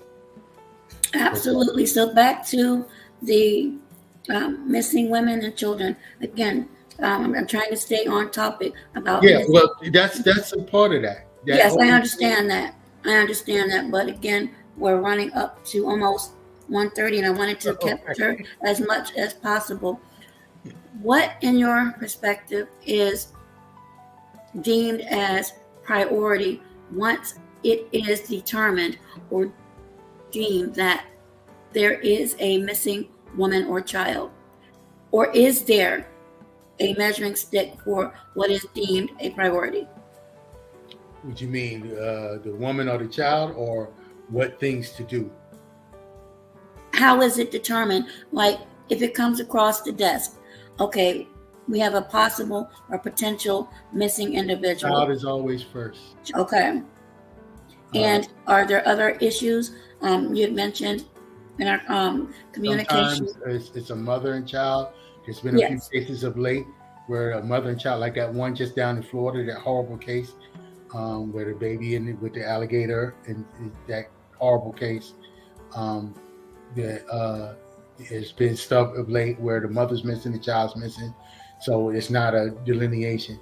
But if I got to look for a missing child and a missing adult, I got to start looking for that child first. If it's just me, thankfully, you might have a agency that has enough resources to do more than one, investigation, and they will. And I'm saying that they're not going to look for a missing person. It just means that the child is gonna take precedent in that case. Are there other? The other factors will be just what I said. A lot of times, in especially in the urban environments where a lot of our people live, if it's a juvenile, they're gonna get labeled as a runaway. You have to do the best you can to not let that label get put on them. Okay, and don't take it for granted that that's not going to happen. So you have to follow up. That means you have to follow up. And having all the information once. And the whole thing about prevention is, if something happens, you have a ready-made contingency plan because you've already done all the prevention. So what about factors such as emotional issues, as you mentioned, perhaps dabbling in recreational substances? Yeah, but I used to get a lot of flack as a police officer from the ladies of the street, meaning the ladies that, prostitutes, okay? And, there's certain areas where prostitutes hang out at. When you're a police officer, if you work at night, you're going to see them in the city. I would always get on them about not having an identification. And they would say, well, why do you do that? They said, because whether you believe it or not, if something happens to you, you get killed or get deleted, somebody somewhere is going to want to know what happened to you. be notified or wants to know what if something happened to you. And I can't tell you the number of unidentified bodies in Baltimore City that come through for various reasons, but particularly women. They haven't had any child case that I worked on, but women, yes. And then you have to go through that. Eventually, hopefully, they'll be able to find out who they are. But if you had the prevention, then you had the contingency, and so you can't help the things that happen. If you know you have a family member or somebody at risk, even if it's somebody that you don't particularly know that well, please just tell them, get your identification, get something put on the record, so that, again, if anything happens to you, at least we'll be able to find out. Okay? If you have a vulnerable adult, meaning if you have a family member that has Alzheimer's, if you have a family member that's mentally challenged, if you have a family member that has a physical disability where it's hard to move, or they depend on a special transportation to pick them up, you have to do the prevention. That means everything that I mentioned with the prints, the photographs, making sure that they have on their person either a card or a lanyard or something that has identification information for them and how to contact, whether that's just a phone number at a minimum or it's the whole address. Or they said, well, somebody might find the address, come to them. Well, they shouldn't be around people anyway that's going to have data come in that you're not around. So that's the first thing. The second thing is, if for some reason they get dropped off the wrong place, they stray off somewhere, anything happens, somebody can contact you, somebody can get in touch with you, somebody can get in touch with somebody. That's so important. And again, in our community, usually people want to be accountable. I'm not going to say all the time that they are. We have to do a better job. And if you see that, make a note of it and say, hey, maybe you should look at getting them a dog tag. Maybe you should look at getting your mom a bracelet. Maybe you should look at getting your disabled daughter a little lanyard where she has a little picture and a little card that she has in her pocket, so that if something happens, you have to, again, that prevention will set you up for the contingency.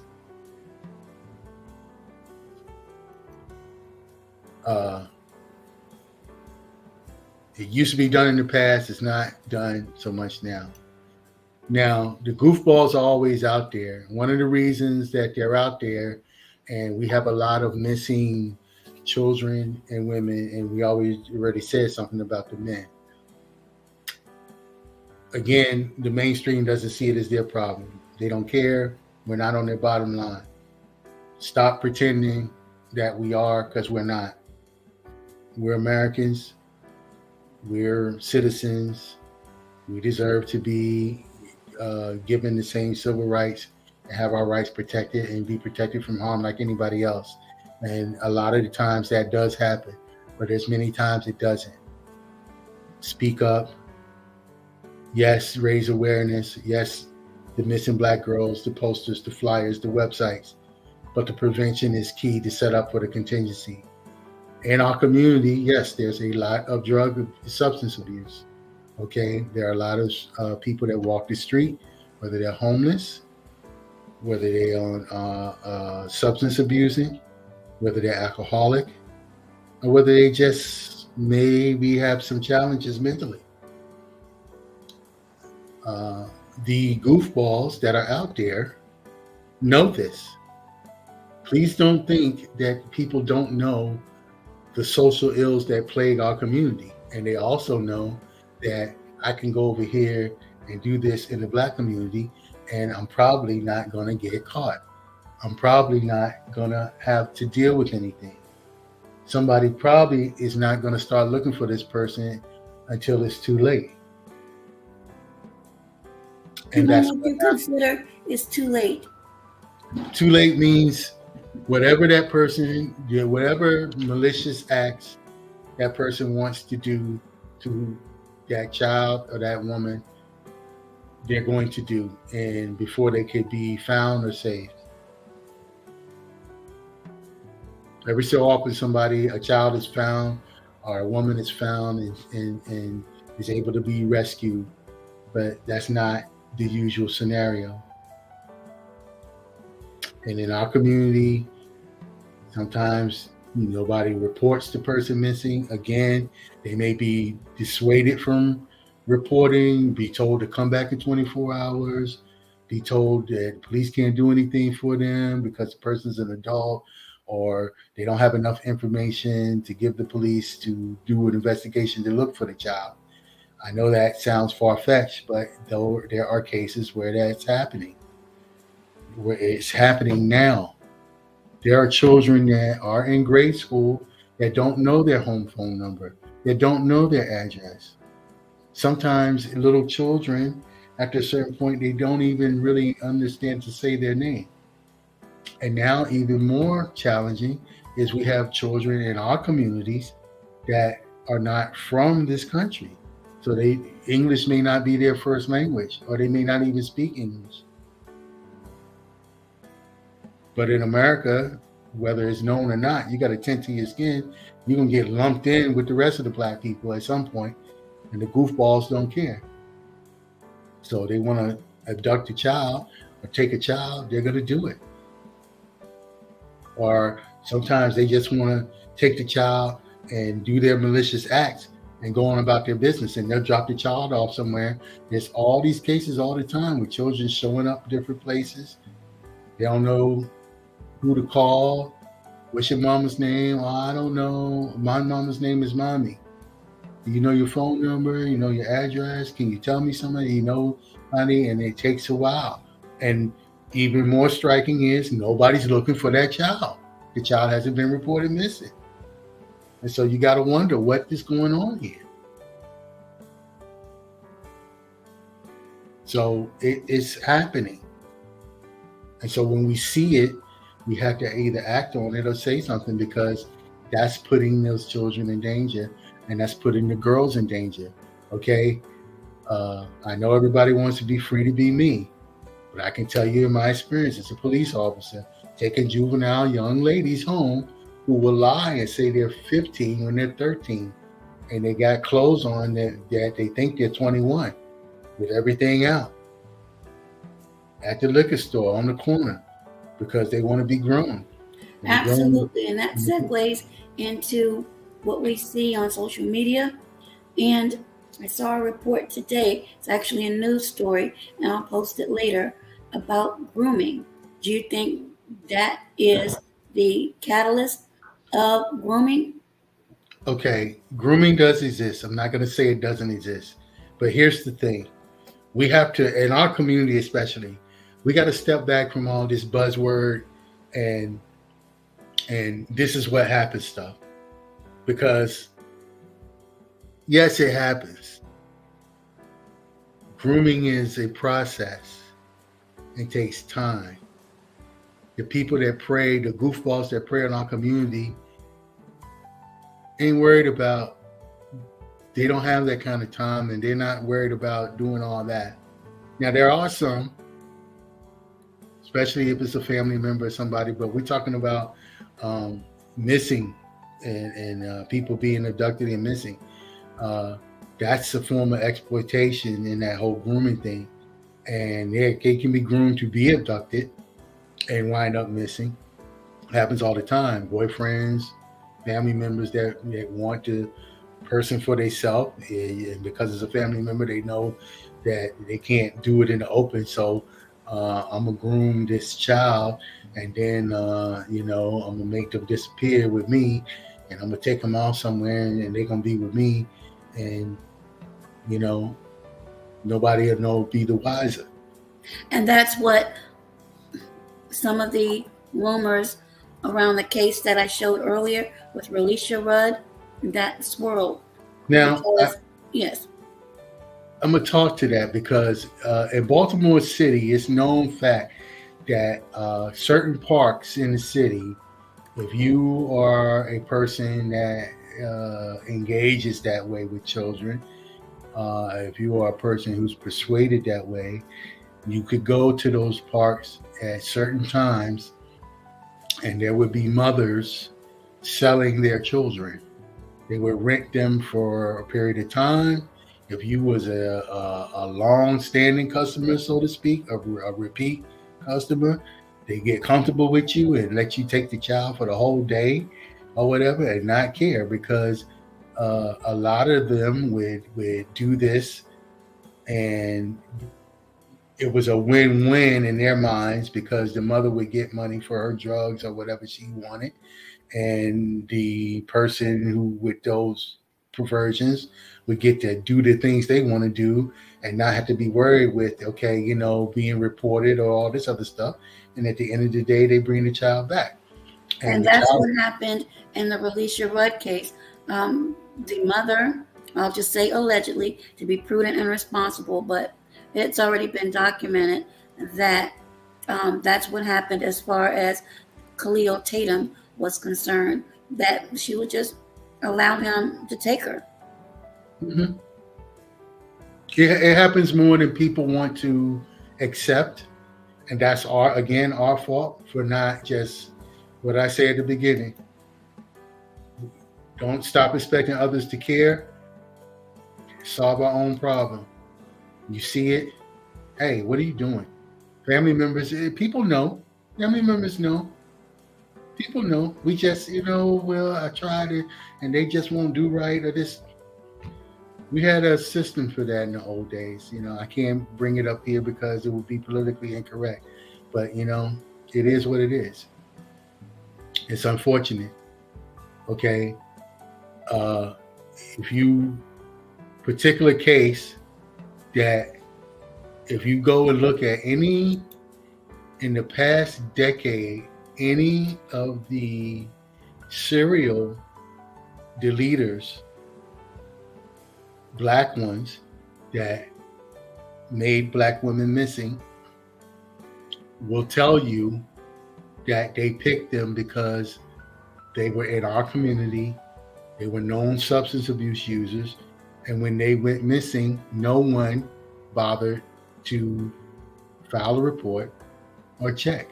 And the police did not seem to care if this person that they knew had a substance abuse problem wound up missing. This is a fact. One in particular that should have been a serious wake-up call for a lot of people in our community was the case of Samuel Little. And if you don't remember him, he's the one that claimed the 93 women that he deleted. He was 71 years old. He was in his 60s when he got caught, when he finally got convicted for deleting 3 of them that they could pin him on. And they told him if he would admit to some others and get them information, that he wouldn't get the death penalty. He agreed, and he drew pictures of these women and gave detailed accounts. And they asked him, how did you pick and get away so much? He was like, they don't care. He said, you choose the ones that nobody's going to be looking for. Nobody's going to be looking out. So first off, you know which community you in. You in our community. When you picking the ones that, they like to drink a little too much. They like to get high, substance abuse a little too much. They're a little loose with themselves and their ways. And you can, after a while, you can pick people out. If you're not good at it, hang out for a little while. You'll be able to tell who's who. And the goofballs do. And they pick them. And then you never see them again. And the families have been through the ringer, so they stopped looking for them. They stopped caring. And so nobody's looking for these women. And that's how you wind up getting a lot of missing women, because nobody's looking for these women. I just put the link in the chat in reference to Samuel Little. So as far as women, A lot of women, some of these cases that are either current or quote unquote cold, many of these women may be in the adult industry, not film, but Yes. dancing. Dancing. Yes. Do Here's you the believe a thing. lot of those are Yeah, here's the thing. targeted, especially if they travel to other states? Yeah, the strippers, the dancers, those involved with it. Bottom line, those who involved with sexual entertainment always are at risk of being abducted and to go missing because again, usually there's something else going on with that world. So it's either some kind of substance abuse, and I'm talking about the voluntary people, substance abuse, some kind of other issues that are happening, and so nobody's looking for them per se. You know, the only advantage they may have is somebody, family member that usually hears from them once a year, may realize, hey, I haven't heard from so and so, and then they may reach out. But again, by that time, it's too late. The malicious acts have already taken place. Uh, when it comes to, and I'm going to say this because first thing is when the missing girls are gone, first thing is people want to say is, oh, they trafficked and they're being trafficked sexually. And then there's the missing women. And when I say missing girls, I'm going to say 17 down and missing women 18 up. Okay. In my experience, from cases I've had to handle, cases I helped handle, different research that I've done, things I've seen while doing that research, things I've seen just from the type of things I've looked at and watched. There's particular people that, if you look at it, you have to turn things. If you want to understand some of the stuff, sometimes you have to look at it from the view of the other person. Like they always say, oh, looking at things through the eyes of the criminal, looking at things through the eyes of the abductor. Okay. So when you're talking, people start talking about trafficking, they forget that trafficking is related to business. At the end of the day, it's business. It's not always correct or excusable or anything like that. It's understanding it so you can understand the motivations so that you can understand how to catch. You know, you can't catch a wolf unless you know how to think like a wolf. Okay. You can't send a sheep to catch a wolf. Okay. So, and I caught plenty of wolves. So I just telling you. Okay. So when you look at it that way, sometimes you can look at people that are going missing and get an idea based upon who they're dealing with. Many times in the city, 14, 15, 16-year-old girls would wind up showing back home within 3 to 5 days. You know, when you're in love, remember we talked about sex and hunger being the two strongest desires for the human being. And sex is equated to love for most girls and women, regardless of how many times people tell them not to do that. It still happens. So they equate it to love. And when you're a teenager and your boyfriend has told you he loves you just as much as you love him, and he just wants something from you, and you're willing to go ahead and do that, and you don't care that you're supposed to be home with your mother and that your mother might be worried about you, or your family may be looking for you, or your brothers and sisters wonder what happened to you. But you know, if they know your boyfriend or girlfriend, they may come there looking for you, and they'll lie and say that you can't just bust in somebody's house.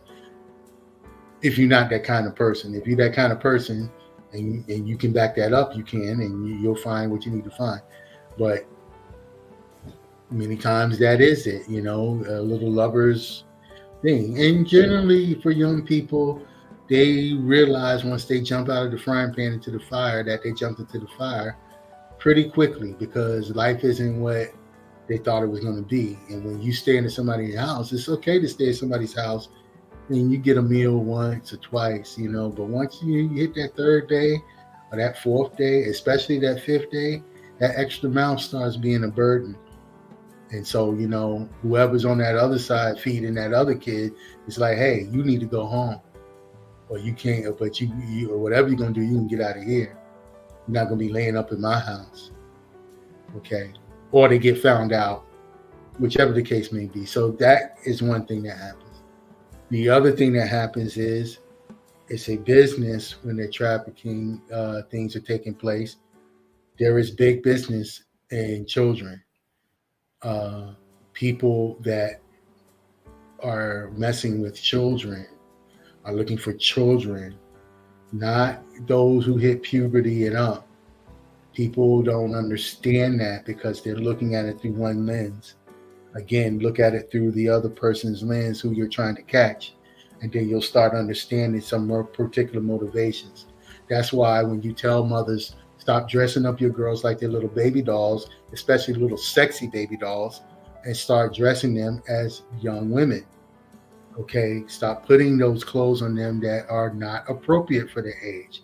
Stop putting when makeup. You just said that, it reminded me of the little girl, and I'm sure most people remember Ron Benet Ramsey. Yeah, I know you was yes. When you said that, I'm like, you just hit the nail right on the head. And she was such a beautiful, beautiful little girl. I mean, but is that wrong to want your children in pageants? Or are you opening up? Her thing was the pageants. But see, there's that whole Voltaire quote, all things in moderation, right? Yes. And then there's the whole thing of some stuff is just not natural. So there's a whole thought process that goes with that. And I can't speak to theirs. I would think if I was a father and I wanted my daughter to be in pageants, we all can't say what will happen. But I would think I would be very protective of my daughter. I think I would know if anybody or anything, like you pretty much, if she's gone, I'm gone. Like I always tell people, if you show up and the woman's dead and the man's still alive, lock him up. Don't even talk to him. Okay. There's a reason for that. Okay, you show up and the husband, they killed my wife, this and that. Yeah, okay, turn around, buddy. Click, click, okay. Stop it. And that's been for years, right? Huh? That's been for years, right? Those situations. That's just the beginning of the time. Yes. Okay, let's let's understand what we're talking about here. There's certain things that go a certain way because of you're not going to get around it. Okay, if I'm coming to do you harm and somebody harm and and there's two of you, and the masculine, the one with the more muscle mass that poses more threat doesn't get attacked, but the weaker one does. That doesn't happen. So let's understand that.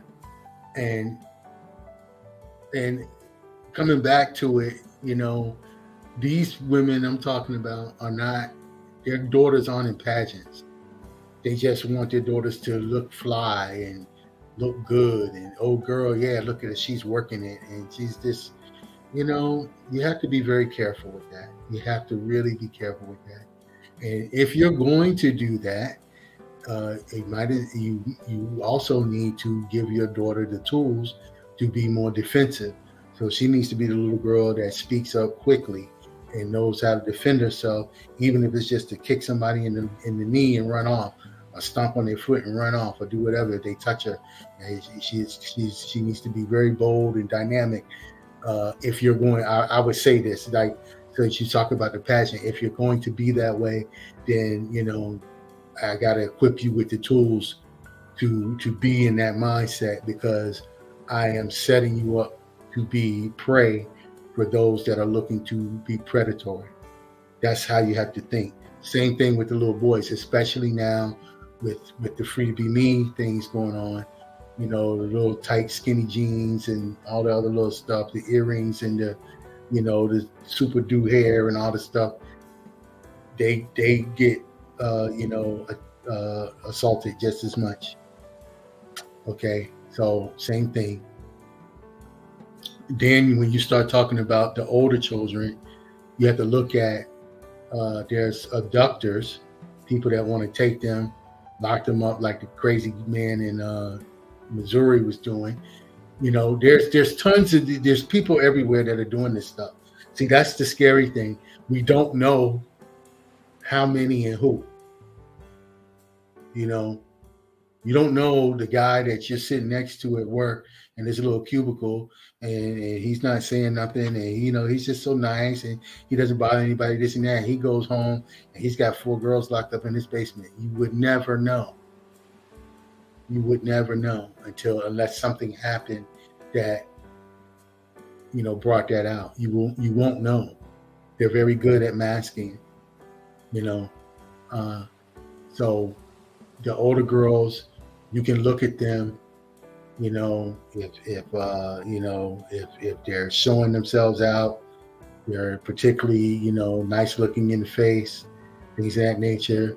There are men that want them for themselves, and there are men that want them to make money off them. Okay, the older girls, same thing. Usually they're already caught up, like wanting to be in a space where they're trying to enter the sexual entertainment market, or do something to make fast money. Usually that's involved. So, and then once you cross that line, you run into some characters that you may wish you never met. And all it takes is one time. That's the thing. All it takes is the one time. They make movies about it all the time. People don't seem to think that it's real. Like, all it takes is the one time. You run into the wrong person, that's it. It's done for you. They're going to take you, and you're going to be wherever they want you to be. Older women, when I say older women, I mean generally women over 21, up to 30. A lot of times when they're missing, I'll see the report and just something about, you know, what's going on with that. And you can almost feel that, okay, they're gone. They're gone. And husband, boyfriend, some goofball. Like the goofball that met the girl, and she was, a social media person, and they didn't know how she got the drugs in her system. In Connecticut, the older white man in Connecticut that went to meet that young black girl who was a social media influencer or Instagram model. She was an Instagram model, and her family wanted answers because the detectives talked to the guy and let him go. He going about his business. What is that about? Are you kidding me? I remember that case. Yes, and the family had to get on them and to make the police get on the detectives. If I'm not mistaken, the detectives got let go because they're like, you must be out of your freaking mind.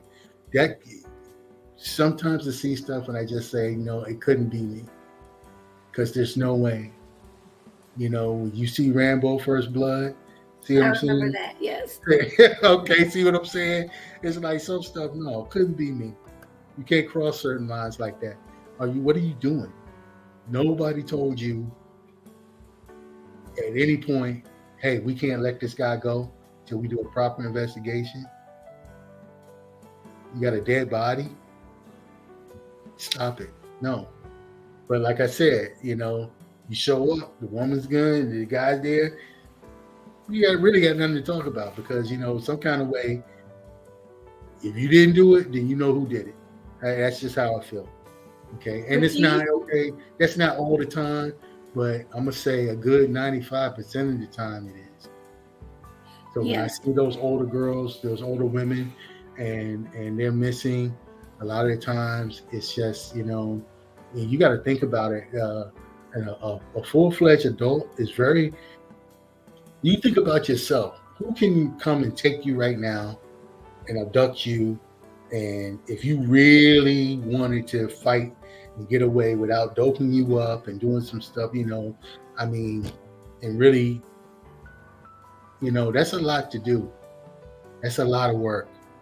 It is, and you made me think about something earlier. Do you think that there are predators that actually prey on their prey and actually study them and their patterns? Oh, absolutely. Okay. Absolutely. I have. I don't want to say I've witnessed it. I will say I've come across those that have that did that. Meaning, they were observing the person for a while. So when we caught them attempting to do, they must have been like they was a newbie at it. Luckily, and that's what it really a lot of times will say people is the person's inexperience. And so they make mistakes or they do the wrong thing or they jump the gun and then they get caught. But they've been watching you. That's why, especially you tell young ladies, they want to move out so fast and get their own apartments. Sometimes you got to check out the area you live at night before you think about moving in there. You got to get the right apartment. You need to be, if you can help it, be on the second floor or a higher floor. If you're going to be on the first floor, you have to take measures around certain things. You got to watch who's watching you. Have a pet. A pet. Any kind of pet can signal movement or something to you, even danger. You don't have to necessarily get the big crazy dog, but having a pet can really alert you to some stuff more than you think. Even the cat, yes, even the cat, can help. And not as good as a dog, but not as worrisome either. So, but there's certain measures you have to take if you're particularly if you're a young woman living alone. If for any woman living alone, you have to take that, but particularly young women, because a lot of young women don't believe that there are people desiring them in that way. And their neighbors, and like the one guy who was the case about the girl, and I think it was Texas, and the guy was it was either Texas or Florida, and the guy was a handyman. He didn't even encounter her more than a couple of times, but he had it in his mind that he was going to be with her. He watched her a few times, and then he went back there and got in her place, and it's just horrible. It happens. So when we think back to accountability, and this is not placing blame on anyone. No, definitely no blame. Yeah, over 21, graduating from college, do you think there's a dynamic where some of these victims think they're invincible, or perhaps this will not happen to me? Absolutely. All young people do, particularly young men. Now, I talked about the women, but remember, like I told you, Dick Gregory said it himself years ago. There was 1.5 million black men missing. Nobody knows what happened to them. There are tons of black boys missing. Black boys are winding up. When those boys when they were finding, they never talked about it. Like Information Man had brought up with the Atlanta child murders, and there was parts. There was things done to those children. It's not just what people think. Oh, people they just find a body in this hole.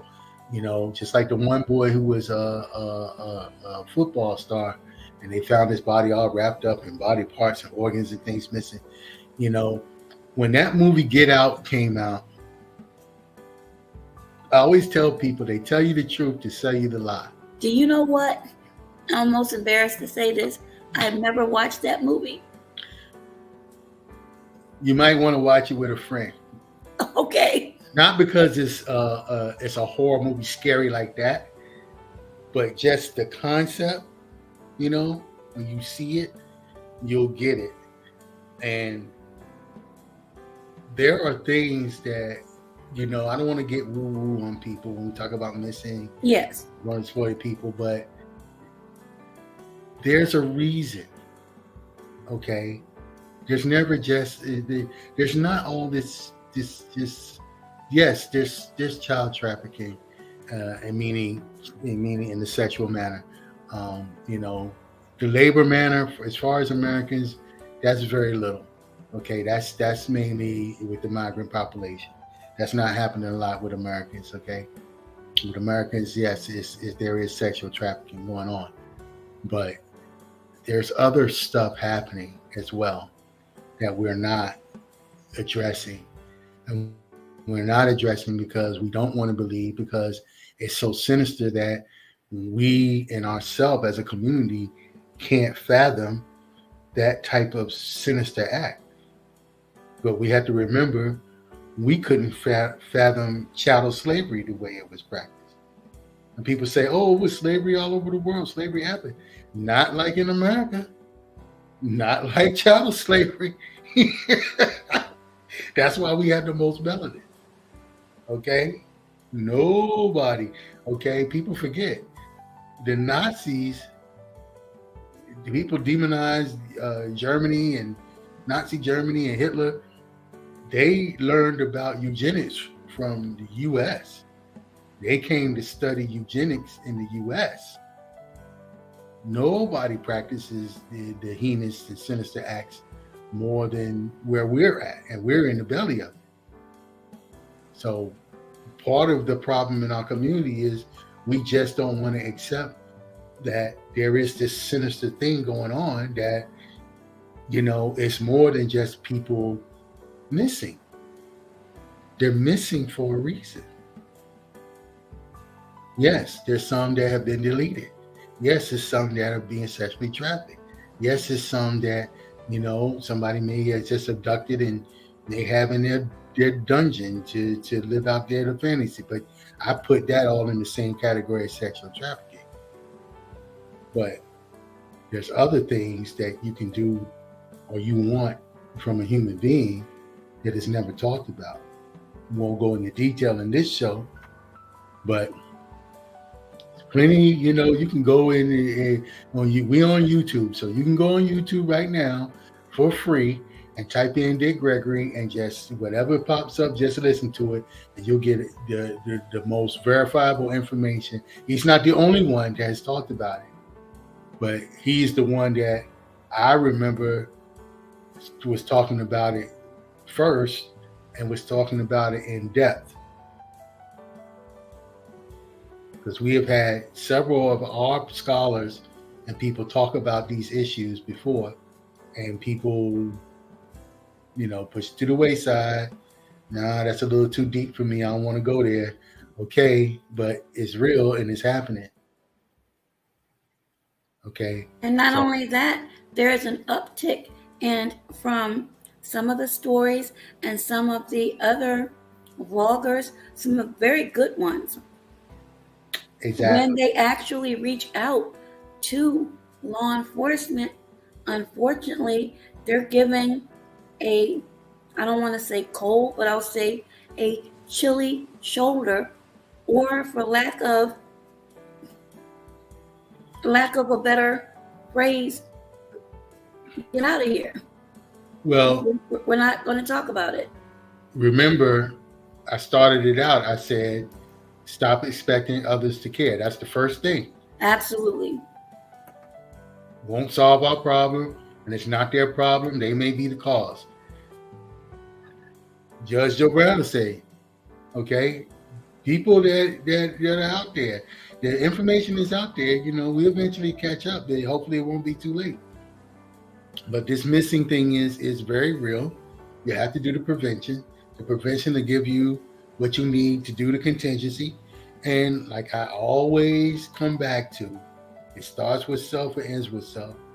So if you got to make a few dinners or bake a couple of cakes, or put a couple of dollars aside and call up,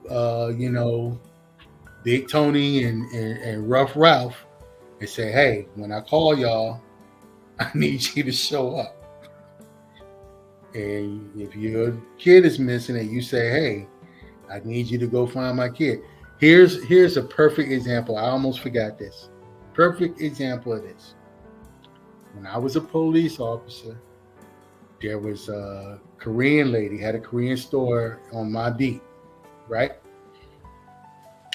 She had 6 children, 3 with her Korean husband, and 3 with her previous black husband. Now she was older, so the some of the older daughters was around my age, and you know how the brothers are. Okay, well that's just, we know how we are. It's just wow. Okay, so if we see somebody that's attracted to us, we make it known, and they was nice people. They was in the black community, and I liked them because at their store they didn't have everything like they'll have everything bulletproof and cased up, and you got to tell people what to get and all this. They let you come in and treat you like a human being. Go in and pick your stuff up and come to the counter and pay for it like like a person. Now, yes, they had a couple of issues with that, but I saw what they was doing, so sometimes I would come around if I had extra time and this and that, and make sure they didn't get shoplifted too much. And a lot of the older people in the neighborhood appreciated them, and it was nice. Plus, they saw that they had some mixed children in there, so they thought it was all that. I was there so often, sometimes they thought it was my store, and that the Koreans was I was in it with them, like I had brought half the store or something. So anyway, I was sweet on one of the older daughters, and she, like some young people do, they come to the city and they get all caught up in the city and they get hanging around the wrong crowd, and they just wind up going missing.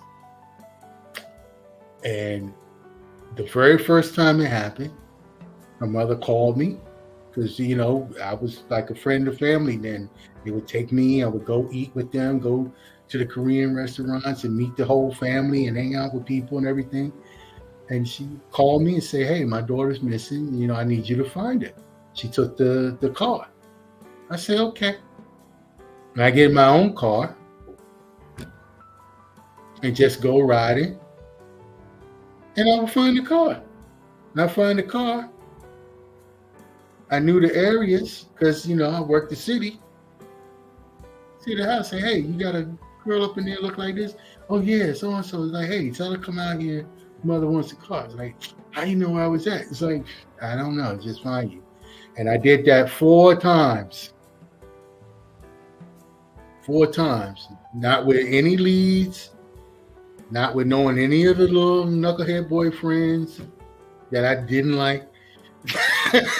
Not with knowing any of the stuff, but just she would call me. Like sometimes people can do that. Sometimes you got a thing, whether you've been with somebody or this or that or not. Sometimes it's just a thing. And some people are good at that. They just got a knack, whether you want to say it's the spirit or whether you want to say it's the energy or whatever label you want to put on it. And I did that 4 times. And each time it took me less than an hour. The closest she was one time her mother saw the car, and it was on the far end of North Avenue, if you know Baltimore. And then the furthest, she was off in Baltimore County somewhere. But I just knew where to just go. Someone would just tell me, go to here, go down here, and just ride down here. And keep riding here, and you'll see it. You'll see the car. When you see the car, then you know where you're at. And I did that. And there's parents who can tell you they've done that for their children. There's plenty of husbands and wives can tell you they've done that for their significant others, whether they wanted to be found or not. Okay, that sometimes that's what it takes. Wow. And in our community, that's a big thing because whether we want to admit it or not, we're very spiritual people. We're very tied in. So we have a tendency to believe in that kind of thing, you know, more so than the system, because the system has always let us down. But, you know, our gut, our wits, you know, God, the spirit rarely lets us down. We really believe. So that's just something else to keep in mind. So as far as funding, we see a lot of fundraisers and annual events for other causes. Is that something we should, because you said prevention and not waiting on someone else, Yeah, flood I would. the airwaves with requests for more emphasis, a more extended lens, if you will, on these problems? I mean, we just had an election year. We have one upcoming. Well, we'll see how that goes, 2024, to get on the horn and start making things happen. Because we Yeah, see too many of these stories, and we're approaching warmer weather. People are traveling more now without as many restrictions, if you will. hmm Just my intuition and pseudo experience in this area, because it's not a lot. I just see potential problems because people have booked travel previously, so they're excited. They might not be thinking on this level. Well, what if, even though we've seen some of these stories already that's occurred in Mexico right, and other places. exactly. Yeah, that's it. Now, having lived in Mexico, not vacation, I'm talking about living there.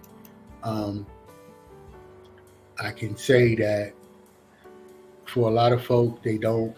Again, the whole prevention thing, and you know, a lot of times people don't want to mess with the magic of their travel or whatever.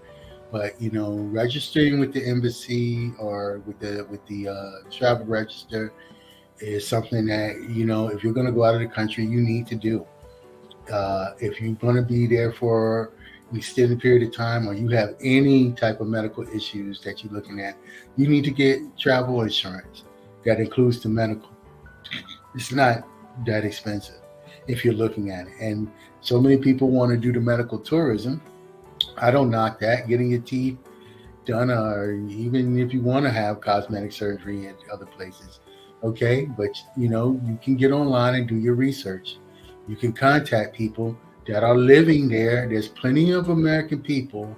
There are tons of American people, even black people now, living in Mexico, all throughout Mexico. Get online and start talking. You'll eventually run into one of them. Ask them about the people who you want to go and see, the area you're going to go to. And if you're going to anywhere that has particularly if you're going to border towns, that means anywhere that's within 100 miles of the border, okay, you need to be aware that drug trafficking is real, and it's a business, and other people depend on that. Again, you look at it from the other side of the lens, and then you'll understand why some of the things are happening that are happening, and then you know which precautions you need to take. Uh, you need to be aware of that. You need to constantly always be aware. That whole thing that happened with what went on with the four people, it just didn't sit well with me because it was so many unknown variables and stuff not being said. So I don't feel the public had the whole story. I'm not excusing to say, yeah, they was justified or they shouldn't have went there, all that stuff. No, you go wherever you want to go and do what you want to do. Um, what I'm saying is wrong, period. But, you know, there's always some other stuff that we don't know. You know, it's like they say, Like when you see the story about those kids that are in the zoo and they wind up shooting the bear or the animal in the zoo because the kid fell in the cage that they was playing where they shouldn't have been playing and their parents should have been watching them. That kind of thing. He's like, it's like, oh, we're glad we saved the kid. You're like, yeah, but sorry about the poor bear.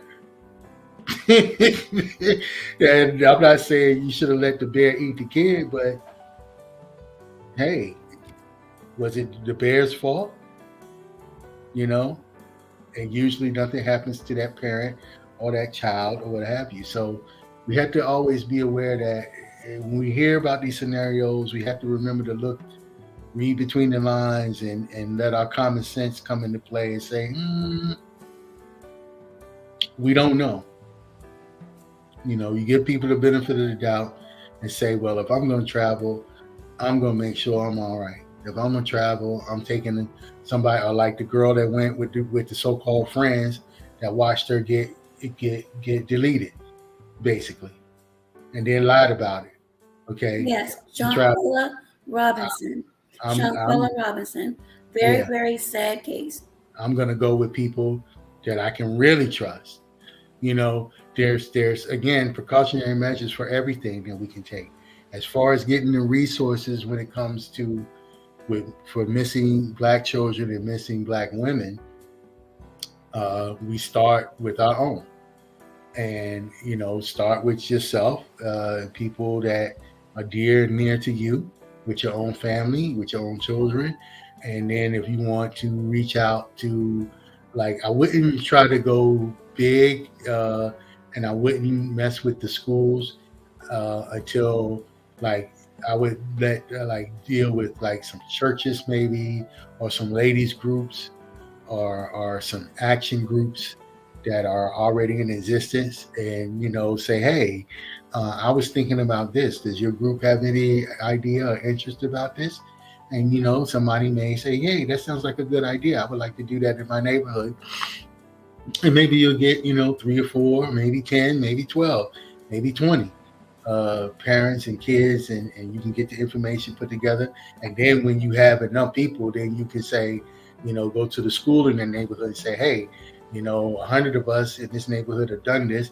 We would like you to do this, have this event at the school one afternoon, so that the interested parents can get their children's information put together, and we can have a nice local registry so we can keep track of our kids and our girls. And you have to start small, because all your power is local, and how you hit your politicians up, you hit them up to get the resources and say, hey, well, we don't have enough resources for the police.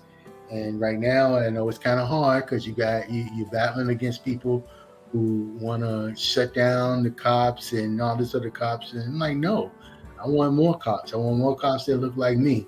I want more cops to handle the quality of life problems that we have in the counties and the cities throughout, not just Maryland, but everywhere. But, handle those quality of life issues can go a long way. We can give people jobs for beautification.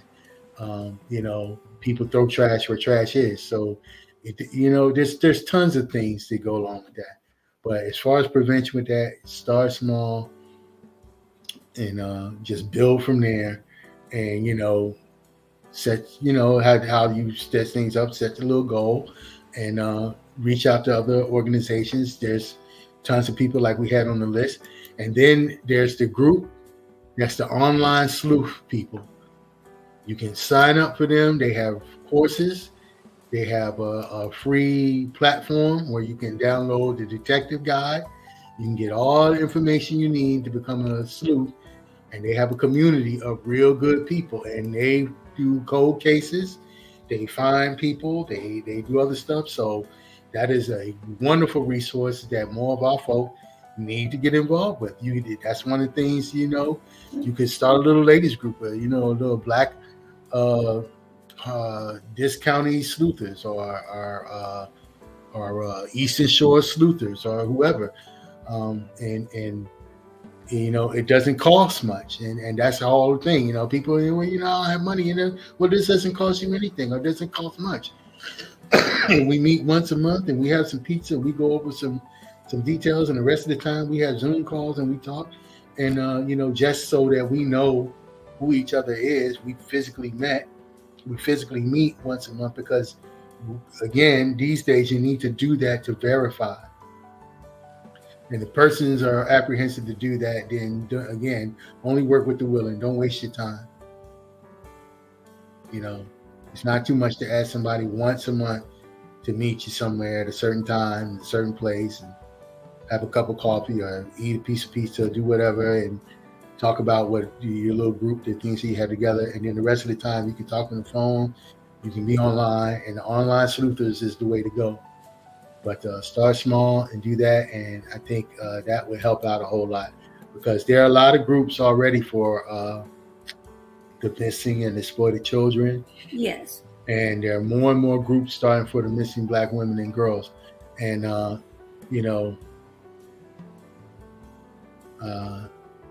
you can see what resources they have.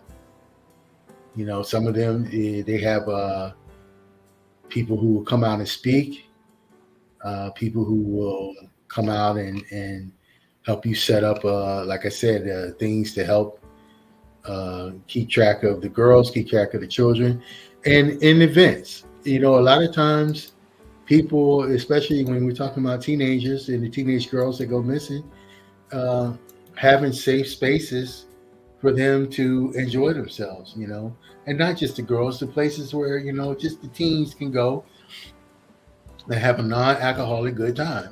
They're teenagers. They want to listen to loud music. They want to dance. They want to do stuff, and they need a space to do that in. One of the problems with the 200 and 300 kids down at the harbor with all different ages is they're down there because where else they going to go? There's nowhere else for them to go. And there's people shooting and other stuff, but that's where you hit the politicians up. You say, you know what? I don't care if you don't have enough money for the police department. You need to hire some security, armed security, and some other people, some special police, or pay some overtime for some cops that want to be out there working to watch over these kids, watch over this place, so we don't have any crazy shootings go on and all this other stuff, and they can come into place and be safe and have fun. And not only that, if they have vendors or particular people there that's working, they need, in my opinion, to have it set up before they even begin. Those people vetted. In the event they have something in their past that could be detrimental to these people coming to these venues. We see stories over and over and over. These teachers, people, the bus driver aides. There was a story in Maryland a few years ago where a guy, I think in the Charles County public school system, he had been, I'll just say assaulting, but you know where I'm going. Mm-hmm. These young children each day, and he was a bus aide. Yeah. When as a parent, at least when I was little, after I got on the bus, my mother didn't worry anymore. That was years and years ago. Now, I couldn't even fathom. There was a guy that just a couple of weeks ago in Gaithersburg they were able to stop him from kidnapping a child at a bus stop. And see, that's another issue. I know in some places there are cameras, and there's a young lady who is a member. Her name is Riders, and she's been working extremely hard to get cameras in schools and on the buses in Philly. She's been doing a lot of hard work, but I wonder how much of a problem this is in all these other states, because we don't hear it often, but I can't imagine that it isn't a problem. Yeah. It's horrible. And there are a lot of people who are believe it or not, they're performing kidnappings.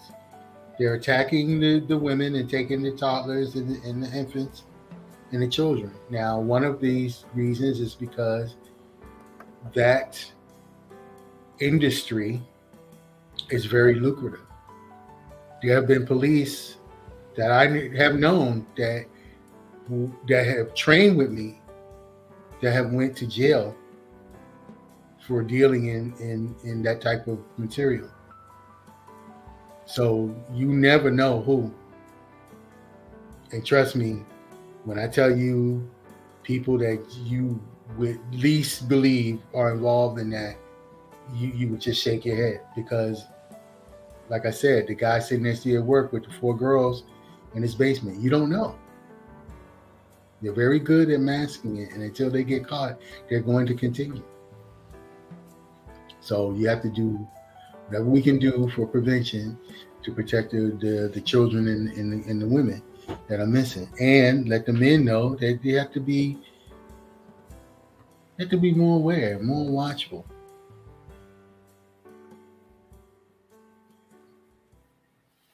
So there's all sorts of things. We don't like to think of the sinister things that are going on with people being abducted, and the girls and the women that have gone missing. But that is a part of it.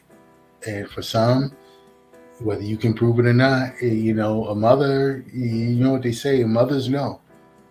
Mothers know when something has happened with their child. So a lot of times mothers know, and they know something has happened, whether they can prove it or not. Your gut doesn't lie. The person the people are bold enough to stare you in your face, just like those people that came back from Mexico, and we don't know what happened, or it was this, it was that, and lie, cold face, and they know exactly what happened to your child or to your family member or to your friend. So you have to take prevention. You have to take prevention measures. You have to talk about it more. In the military, on the weekends before the troops go and they have the weekend pass and they go off, you have to do what's called a safety briefing. And you have all the troops come out there in a formation, and the first sergeant will come out and stand in front of his troops, and he'll talk to them, and he'll remind everybody about not drinking and driving, to practice safety, look out for their friends that are going. Certain places are off limits, so don't be down there. If you get caught down there, you're gonna face some consequences, because we told you not to go to those places, and we told you not to go there for a reason. They're no good. They don't mean you any good. I know you think it's exciting and fun, but it don't mean you any good. So stay away from it. Okay, watch out who you deal with, whether that's just hanging out, or whether that's doing something more intimate. You have to protect yourself. And, you have to be. These are men and women, and so you want everybody to come back safe. You don't want anybody to have to suffer through anything. But people are going to be people. There's going to be people who get drunk, get arrested. There's going to be people who drive drunk, get arrested. But you're warned all the time, and you're warned every weekend not to do it. And what happens? There's always somebody that might still do it. It's a big thing to see how long you can go without somebody getting a DUI, without somebody, getting locked up for drunk and disorderly. Okay, so you have to understand that even though you can do all the prevention, it doesn't guarantee anything. That's why you have to have a contingency. If you got good friends that you're hanging out with, you got good friends that you can call, that's a start. But it is, but that's another gray area. A lot of people equate knowing a group of people as being friends. Tyler Perry said in one of his plays or movies that having 3 good friends is worth more than what some people may say, I know these many people. He explained it as a tree. You have your leaves that blow, your branches that may break and fall away, but what is important is that root, because that root, even though it's in the ground and may not be pretty as the leaves or the buds, will always be there.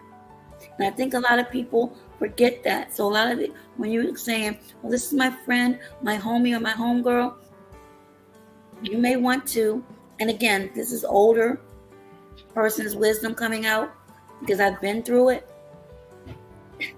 You really need to watch people and their behaviors, their patterns, their motives and intent. Because a lot of times there are motives and they're intents. We just don't know. But we're seeing it now. And unfortunately, it's our younger people that are suffering behind it because either they don't know or perhaps they're just too trusting. It's a different world. And that's a show, but there are no truer words. This is a different world. Well, remember I said we're under the demonic influence, and we can't forget that. Yes. There's a saying that goes, your best friend will call your family or call your lawyer, but a real friend is either in the grave or the jail cell with you. Amen to When that. you think about that, you say, wow, you're like, yeah, because that's how serious life is. A real friend is there with you. You doing it, I'm doing it. I might argue and beat you up later for doing it, but if you do it,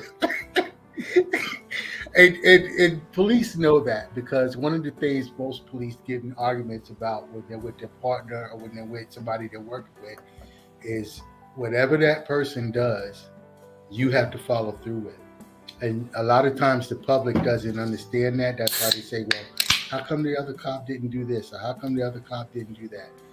And the bottom line is, once that one cop takes an action, the other cop, by the rule, is supposed to follow it up. So if he runs off that direction, unless there's another bad guy running the opposite direction and I'm chasing him, I need to be running the direction he's running to go get that bad guy. Okay, and just as a scenario, and many times, if we're not careful, we're with people that we think we know what they're about, and they start doing some stuff, and by default, they've committed you to something that you didn't want to be involved in. So we have to be careful. Absolutely. I'm studying patterns of certain individuals now, and again, I put up on a post, do unto others. And just because I don't say anything, because most of the time I will not, doesn't mean that I don't see. And you said something very poignant earlier. And it may not be the case for everyone, but from my experience, and my mom used to say this all the time, birds of a feather flock together. And there's another saying which means the same thing. Papa Duck actually said it. I can tell who and what you're about by your friends and the people you hang around. Exactly. And that is so amazingly solid to me because it's true. When you look at some of these people, and again, I exercise and try to foster not being messy at all with name calling and dropping just because. But there are certain people on a lot of these apps that a lot of their following may be of the same ilk, meaning are doing unsavory things, unethical things. And if you find, I'm just going to say the number 5 people that may have a background or a record or is involved with a scam, that says to me a lot about you, and as to why you continue to allow it. Is the bag, is that notoriety that much more important to you than your own integrity? Yes. I have a hard time accepting that myself about people, but yeah, the answer is yes. And I see it. I see it, and I try deep down to hope and pray that these individuals are truly not like that. But I They think are. that's where my empath part of me comes in, wanting to see the best in people. But again, if you have at least 5 people that are in the same type of thing or exhibiting the same types of behavior, that's going to make me look at you. And then when you give these runoff excuses, again, I'm not going to say anything. I'll sit there and dumb it down with you, but I see it. And it's another adage, never accept any wooden nickels. And there have been a lot of wooden nickels thrown around. And slowly and quietly, I'll remove myself. And that's not to hurt the individual, but I believe, and I think you do as well, you've mentioned it, I believe in the transference of energy. And that is why I'm so careful about this platform not being mean or sedity, as some people may place that label. No, you let too many in, and I've used this analogy before, it's like ants. If you have poisoned bread, and ants will take back anything to their colonies, you bring that poison back, you'll destroy the entire colony. So if I know this, and I've already seen your patterns, and I've talked to you, and nothing has changed, then quite honestly, that person's not to blame. I'm the blame, because I've seen it, I've felt it, I've talked to you about it, and there's been no change. So you can't change another person, but you can change what you do. Exactly. So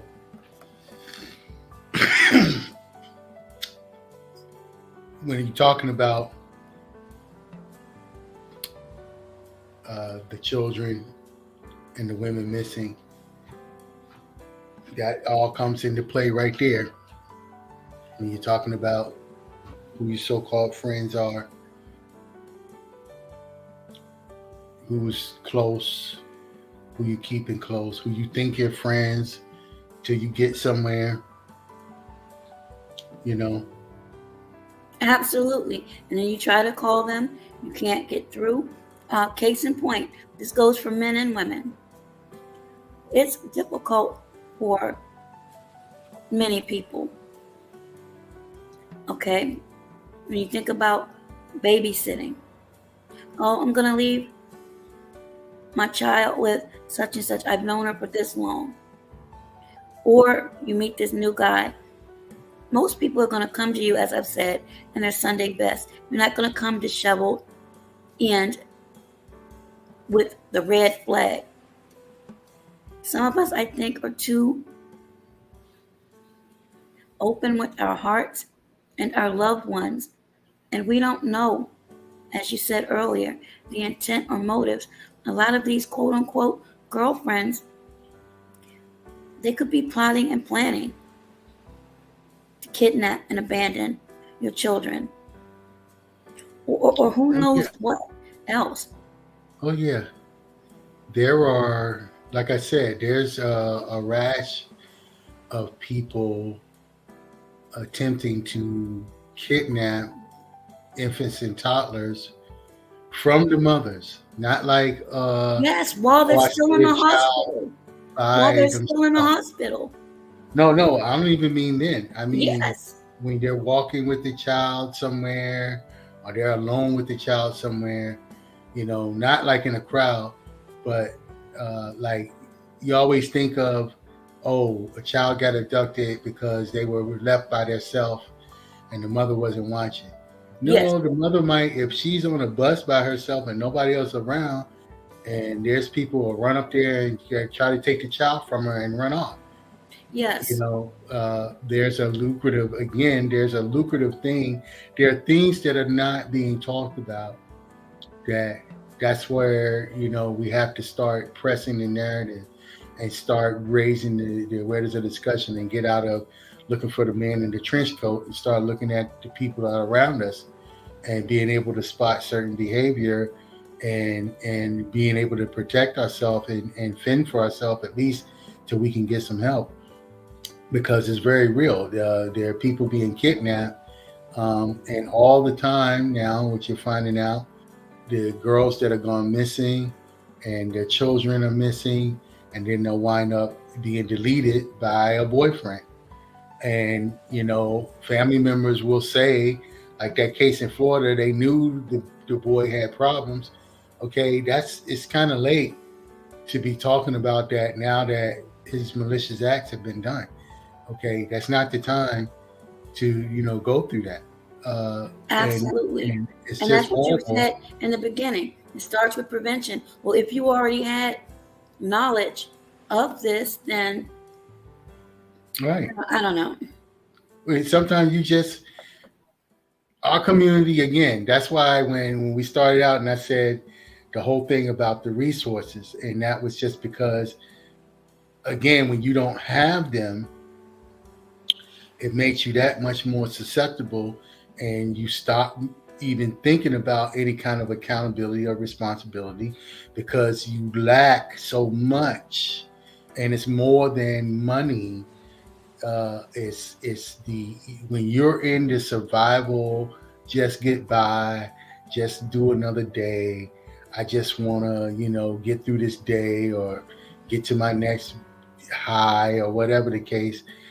You have no time to really see the important things and to deal with the important things like you should.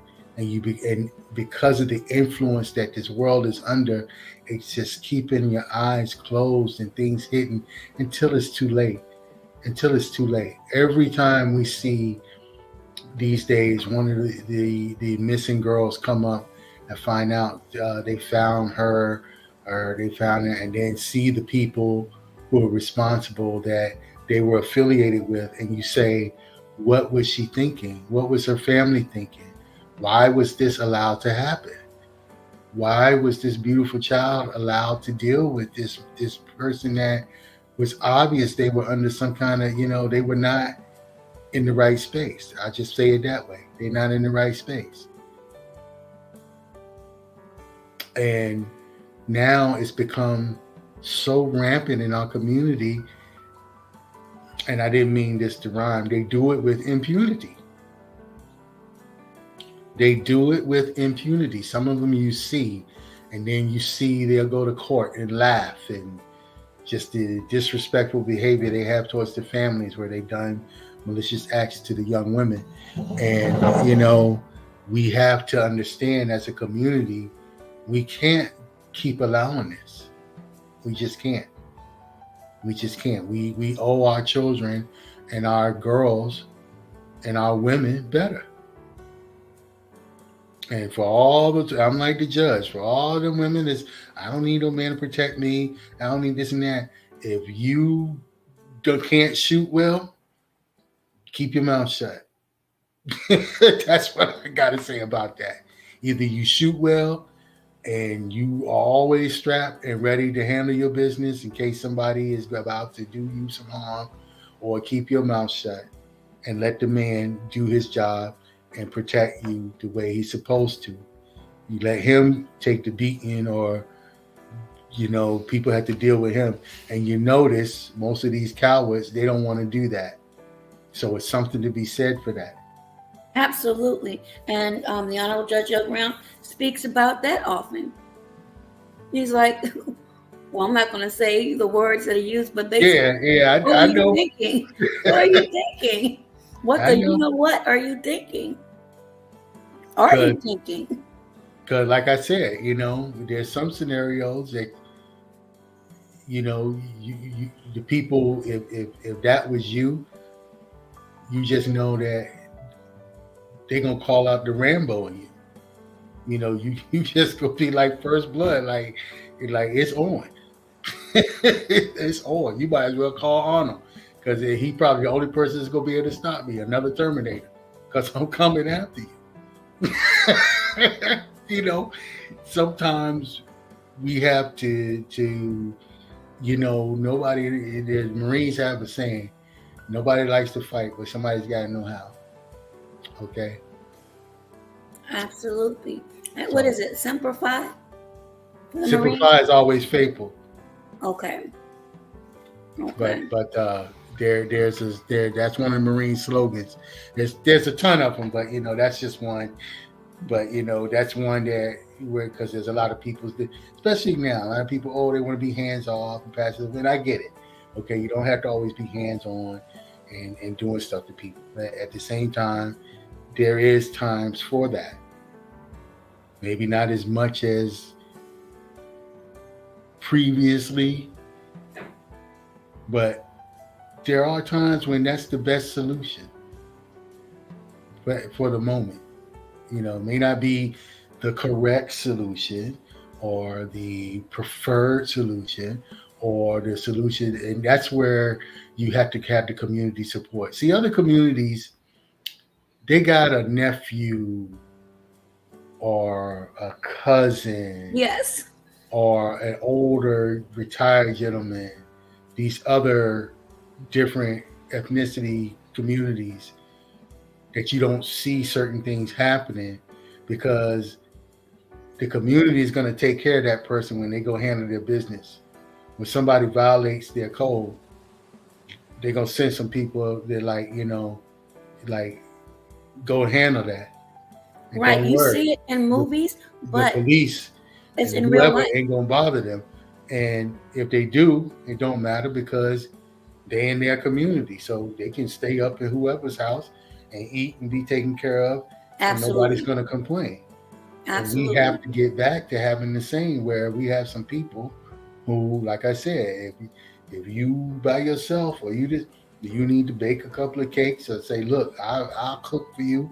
And, you never have to worry about, you don't have to cook for yourself for like Tuesday, Wednesday, Thursday. I always feed you, but you got to feed yourself on the weekends, whatever it's going to take. So that when you make a call, it's like, hey, I need this backup here now. Or I need you to handle this now. And without any questions, they can do it. Because number one, they know you. First off, you can't abuse something like that. And second off, they know they're going to be taken care of. See, too many the men that would do it now are older, like me, and you don't want to see me up in some jail cell. This man, like, oh my God, he this and that. It's just, you shouldn't have to worry about that. It's just like, you know what, they went and did what we need them to do. But where they at? Oh, we don't know. We don't know who they said this person, this that. I don't know that person. Who you talking? I don't know that person. And they gone off to the next state or wherever, and they up at so and so's somebody's house in the country. And they might stay there for 6 months until the heat got down, whatever the case may be. There's all kinds of. We used to have this kind of common sense knowledge of how to work stuff out that we got. Right, and it's like it's dissipated almost through osmosis, and you wonder. Well, it's a two-way street. Again, you can't expect something for nothing, and you got to build up those kind of men so that they're ready to do that. They're ready to put themselves in that place if the time comes for it. You can't build them up after the fact. They got to be there already. Absolutely. Well, it is almost 2:30. This has been extremely informative. We need to have more of these because, again, each year, and I hate to say it, especially in the DC metropolitan area, as the weather gets warmer, we see an uptick in every negative thing you can think of. Whereas people look at this time as, okay, I can let my hair down. I can go relax. I can go visit. I can do all of these things. And they forget about, unfortunately, the increase in the realness, as you mentioned earlier, of the dangers that are there. And unfortunately, many of them are being swept under the mat. I mean, look at the weather, for one. I mean, it has been, for the last couple of years, unreal how cold it can fall at night, at least here on the East Coast. But during the day, you're in shorts, or you may even feel beads of sweat. And the recreational use of certain things that a lot of the younger people, and it's like there's no thought as to, will this damage me later in the future? And they don't care. Here's the thing. There was all this talk, because I think we've been so lied to, we don't understand what's going on. Yes. I remember, I never been a person that partook, okay? But I remember, if you know where Meriwether Post Pavilion is. Yes, off of 32 in Columbia. I remember Raheem Devon there. Shoes got muddy, but yes, I love that place. Yeah, I remember going to a Carlos Santana concert. Oh, okay. And it was so many people. Yes. And they was lit up. Okay. It was like a cloud. It was everywhere, wasn't it? It was a cloud over it. No, it wasn't the bad smelling stuff you smell now. Okay. This is the difference. Yeah. Now this was years ago. Okay. Years. We talking maybe 2001. Oh, okay. This was years ago. Right. And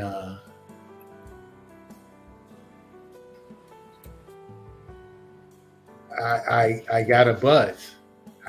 In fact, I was supposed to work that night and I called out because I couldn't take it. Okay, this was this was probably right around 2001, 2001, because that hit Maria that came out in '99. Yes.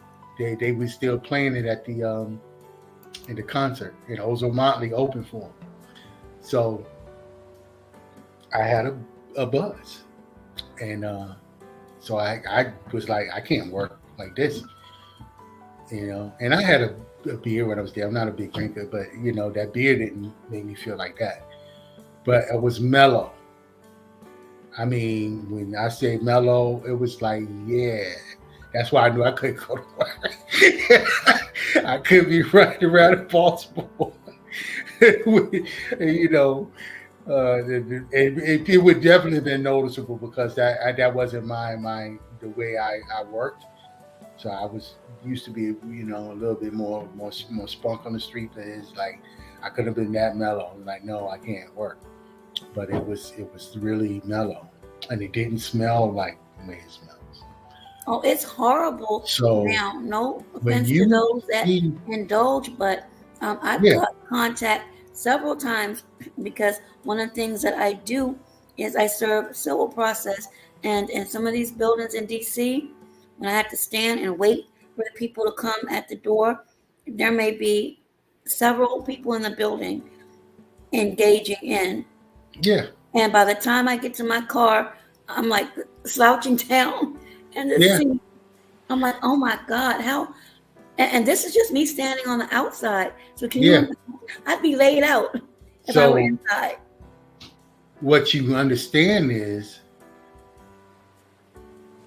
and people from earlier times who indulge say this too,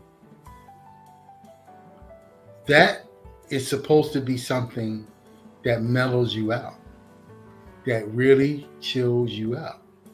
That's just, how they always used to make jokes about stoners and they're so, like the whole Cheech and Chong, what's Yes. going on, how slow.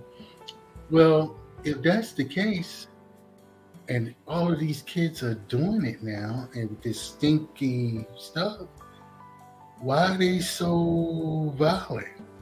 Right. Why are they still so after each other? If all of them are doing it, and everywhere you go, everybody's doing it. So it's supposed to mellow you out.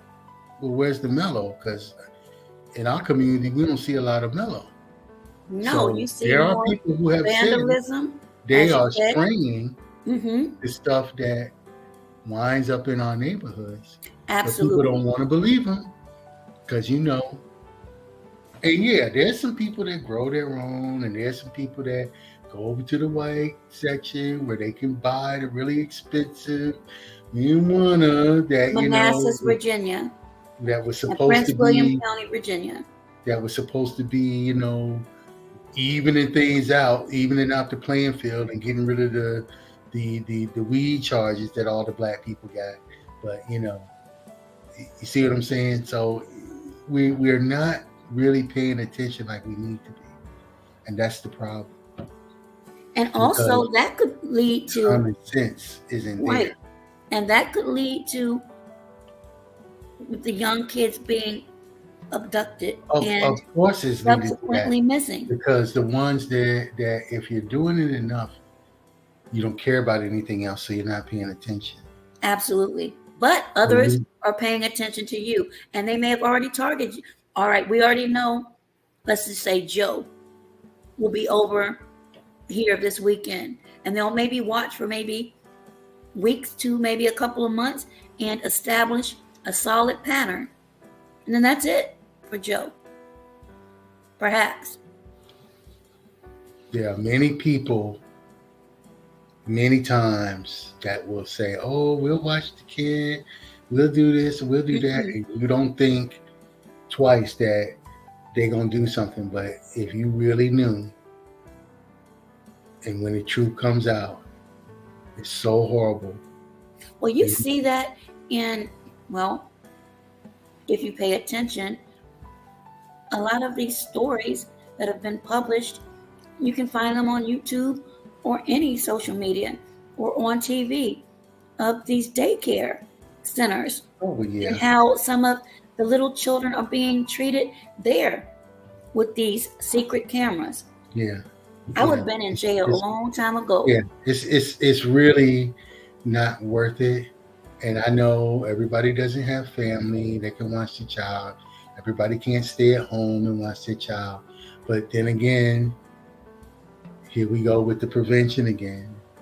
Here we go with let's stop lying to the children and start giving them a real education and start letting them make bad decisions so that things are happening that they have no control over. And now it's they're set up and doing stuff they don't want to do, and now their child is about to be damaged. Yes. See what I'm saying? That we're under this demonic influence, and it doesn't have to mean a religious perspective, even though as you say, well, it's a religious word. Yeah, it doesn't matter. Demonic is, you know what demonic is, and just for the people that may get stuck on that, because I know sometimes people get stuck on words. Words have meaning. It just means evil, fiendish, diabolical. Okay? That's what it means. Don't read that far into it. Yes, it could mean referring to a demon or hell, whatever. But But that's the type of spirit some of these people are carrying. It is behavior of people who are extremely evil or cruel. That is the official definition of demonic. Hellish. Yes. So we're under that influence in this world. And we don't realize that the more we perpetrate that, the more we set that up for our future generations. And it's not just going to stop on its own. Sometimes you have to say, you know what? I'm not taking the job. We just going to have to do with what we got. And yeah, that might mean, a little less uncomfortableness. are a little less convenience. But you know what? We're gonna be okay. Sometimes you can't have the new shoes or the new phone or the new this, and oh, the kid's gonna joke me in school, or the kids, and yeah, it is horrible. It is It horrible. is, because Some of the kids are behaviors, but extremely cruel. schools That's another thing. are Most of just these ridiculous. children, I do the, what is it called? The angel tree. Hmm. And that's the program where a lot of less fortunate families, they'll write down a list of what they would like for their children to get for Christmas. Now, I don't celebrate Christmas, but to me, it's for the kids. But a lot of these, and I was taken aback, wanted tablets and computer. When I was growing up, I got doll babies. I mean, we had nice Christmases, don't get me wrong, but all of this Yeah, high-tech stuff that right. and I'm like, what about clothing? What about You're not shoes? worried about that. Everything was electronics. And I'm like, you're going to take We what I'm have going so to give much you. clothes that people are, you can't give away clothes now. Goodwill and other places won't even hardly take clothes now. It's got to be this or that. People See, try to, the yellow bins are full. People just we have too much stuff as it is, and we don't want to accept it. We don't want to accept that fact. unbelievable. And it's I always say, I'm not a doomsdayer per se, but I always say we can't. There's not a whole lot of room left to go down. It's just not. I know people think it is, but it's just not. It truly isn't. If you really conceptualize and look at the larger picture on the grand scheme of things, just listen in passing to some, not all, but some of these young people and their conversations. If you didn't know that they were children, you'd be scratching your head like, what did I just hear? What did I just see? Unbelievable. Unbelievable. So, yes, we're going to have to collectively, as you said, assemble and get these politicians boots to the ground. Yeah, but Get funding for these programs. You can fund everything else. These things are needed. And again, I don't want to go down the slippery slope. However, there's credence to why so many are missing. If you look at, and I'll just say it as this, science, Mm-hmm. research, Mm-hmm. and development, Mm-hmm. in my opinion, they all play a part in all of these moving parts that, as you said earlier and so eloquently, nobody, for whatever reason, really wants to talk about it. You may chit chat, but real conversations, no. It's not going to hold attention that long. Something trivial will, but not these conversations until there's a knock on their door saying, we don't know where your child is. Or they were supposed to come right home after school. We haven't seen them yet. And 24 hours goes, 48 hours goes, 24 hours goes, 6 months, year, 3, 5, 8, 10 years. And that's where we are today with many of these missing children and women. And as you said, these boys. Yeah, exactly. So everybody just start with yourself. Start with conversations with your family. this and that, because that's how you'll start and get support. And then, like you said, if you want to make a political impact, if you just start writing your mayor, you just say, I'm gonna write a letter to the mayor once Get on a their year. calendar. They get so much correspondence. Get on their calendar if you're able. Yeah, well, you can get on the calendar if you start writing them. Mm-hmm. Write a letter once a week.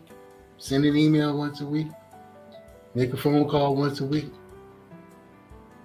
Eventually somebody's gonna talk to you. And then, you do it. You get your cousin to do it. They ain't got nothing to do. Yeah, I could do that.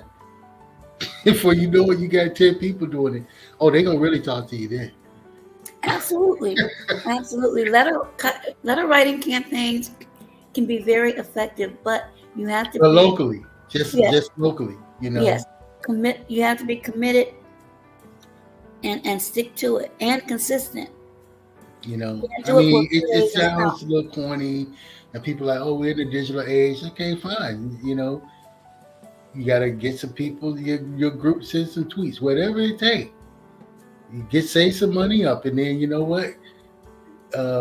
Get a billboard up there. Okay, get people attention. You'll see, and it's not as much as people think it is. Because again, if you really want to do something, you'll figure it out. Absolutely, and there are organizations and groups out there that have small grants available for certain things, and it's how you present it on paper, mm-hmm. and what the end result you are seeking, and they see that. They see the work that you put in, because they're not going to accept anybody just off the street. You got to show where, okay, I've done this, I've done that. It's all about presentation as well. And you'd be surprised the amount of people who may say, you know what, this is good. This is a problem. I want to help. I want to join in. But as you said, it starts with you. We see the problem. It's been a problem. We've talked about it. We've offered solutions. Now we need to start getting out and taking the appropriate measures to start these solutions, or at least move in the direction, because we know everything takes time, and living in the world that we live in, certain things will always take precedence over the other, unfortunately.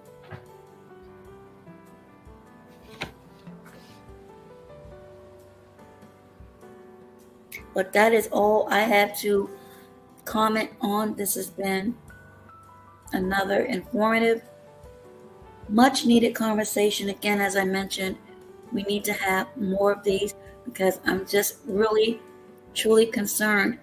And we see it. We see the statistics every year, each year, as the weather gets warmer. And with the legalization of certain things, who knows? Who knows what we're going to see and hear? That's it. Well, Professor A.H., thank you again so much for joining, offering your expertise, your advice, your wisdom, what you've seen in the past, what you see and currently, and what you could possibly see as we forge ahead. Any final thoughts and nuggets you'd like to leave for the audience and those who will catch the replay? I want to post this in. I'm gonna post the one thing in the chat, but the last thing, the final word. Yes. Our people, our girls and boys, our women and men, and our elderly. Okay. Yes. We need each other, and we need to start looking out for each other more. Stop letting people make you believe that you can do it all yourself. Yes. Stop making people. Stop letting people tell you you don't need men, you don't need the women, you don't need this and that. You need each other, and we're not gonna make it alone. And we really, really have to get a grip. I know it can be frustrating for the brothers. I know it can be frustrating for the women. It's frustrating for everybody at times. Okay, but we're just not gonna do anything on our own. We've got to help each other the best way we know how, and the best way we know how is to watch each other's back. Nobody should have to come and tell you, if you live on the block, to keep an eye out on the kids that's running around outside on your block. If you out there and you ain't doing nothing, you ain't doing nothing. So why not? What do you got to lose? I'm trying to do that, put those links in there, and I can't figure it out. So I just had to leave it alone. I was trying to put in those links. Oh, and I want to say this. In California, there's a State Senator Stephen Bradford is proposing, like you had the Amber Alert, he's proposing an Ebony Alert. Okay? And specifically for Black women and children. Interesting. I have not heard of that. So it's going up. He proposed it for this session, and it's going up. So we'll see if it gets through. And if it gets through in California, then that means you can get it through everywhere else. So I'm really surprised DC has done nothing. Yeah, DC, when all that was happening, I believe what they did was basically they said that they found a lot of the girls that were runaways. And, that's true. I'm not going to deny that, but it doesn't remove the fact that first off, that they had so many listed as missing. So if there was runaways, that means somebody didn't do the follow-up to see. Because one of the things you have to do when you take the missing person report, particularly for a juvenile, is you have to follow up with the person that made the report. Usually it's the mother. In my case, I remember in the cities, usually it's the mother, but you have to follow up. And not only that, you have to update the NCIC. Yes. See, that again, that's why you have to follow up. Yes. And what people don't understand is there are a lot of people out there that are missing voluntarily. Like maybe they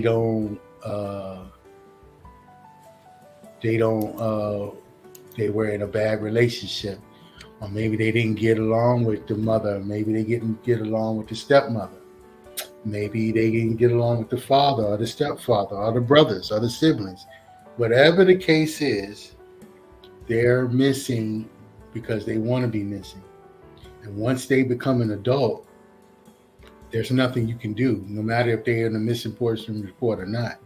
So if they're a juvenile, yes, you have to take them in, detain them, take them back home. But if they're an adult, there's nothing you can do.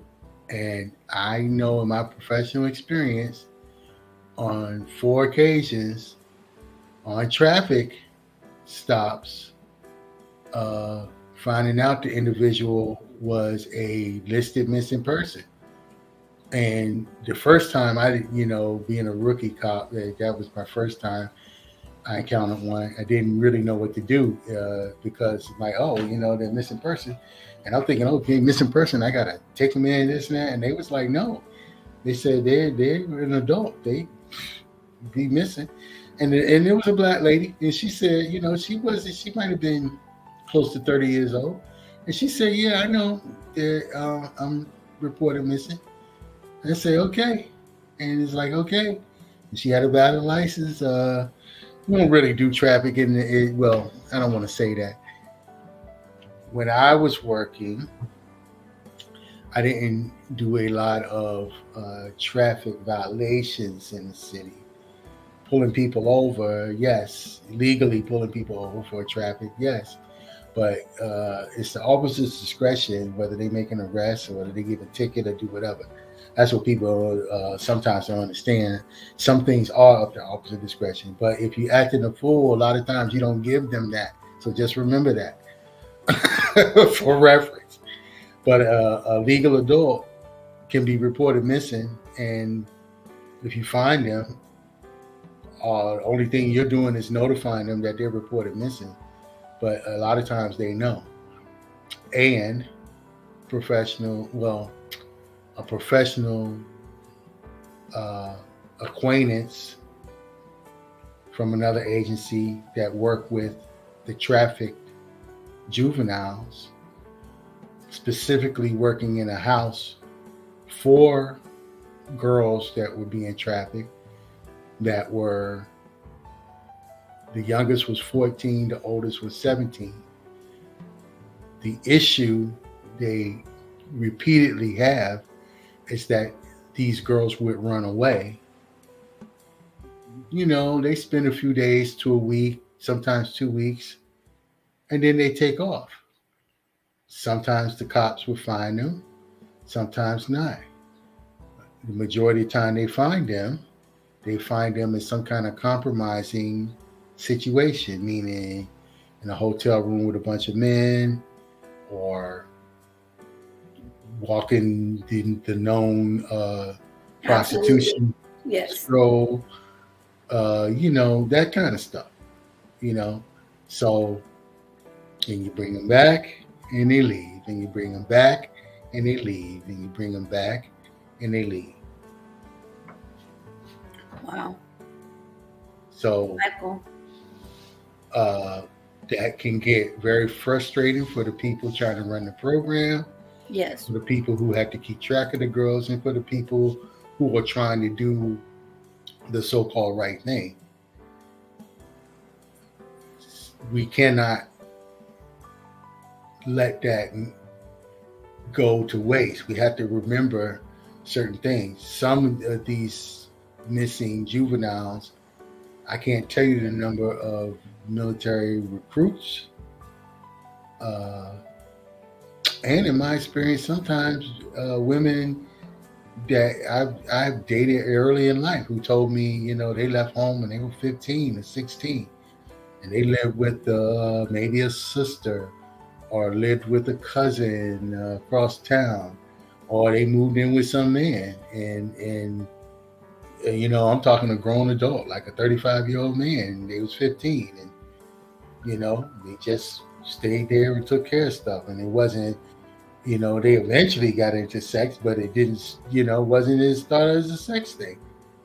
Which, because I'm thinking in my head, like, this old dude doing with a 15-year-old. But absolutely. But, all the time, not most time, because remember the influence we're under, but we had to look back. So you would stay, first off, we going back for 9 years, and then we going back 15 years from there, so we got going way back, but at the same time, is somebody who, and not the usual, but again, it's not always this horror story victimhood that gets played out in the media or gets played out on Lifetime. Sometimes people just want to get away from a bad situation, and they don't want to be found because they don't want to go back to it, especially the younger people. Yes. Okay, so let's not forget that. So, like I said, when I was be one of the people you taking a missing persons report, you would have to ask certain questions and try to get information that people don't readily give you, and read between the lines and look around and see what's going on and hear what you hear and hear what you don't hear. Mm-hmm. And then you can kind of put some things together. You know, you can't insinuate and you can't accuse, but you can, ask certain questions and get certain things, try to be respectful as possible. And, you want to assure the person who's reporting it, whatever. But at the same time, you can't leave out that, people are missing for a reason. So let's not forget that, one of the reasons people are missing is because they want to get away, if they're old enough to do so. So anybody 15 and older, that is also a consideration that they may have left on their own voluntary will because they wanted to. Awesome information. Well, sir, thank you again so much. We will be in touch. Enjoy your quote unquote night/Tuesday morning. All right, you too. You as well. And again, thank you so much. If you have those links, email it to me and I'll put it up on the video in the comment section for people. Or actually, yeah, I'll try the comment section because I couldn't do it in the chat. Oh, no problem. No problem. Well, again, sir, thank you so much, everyone. Again, this has been Professor A.H., former Baltimore police officer, dropping many, many gems on missing women, children, people together, because we're all under that umbrella. And we never know when we may be faced with this. So a lot of excellent information. And thank you so, so much. All right. Good night. Right. Good morning. You as well. Okay. Okay, bye-bye for now.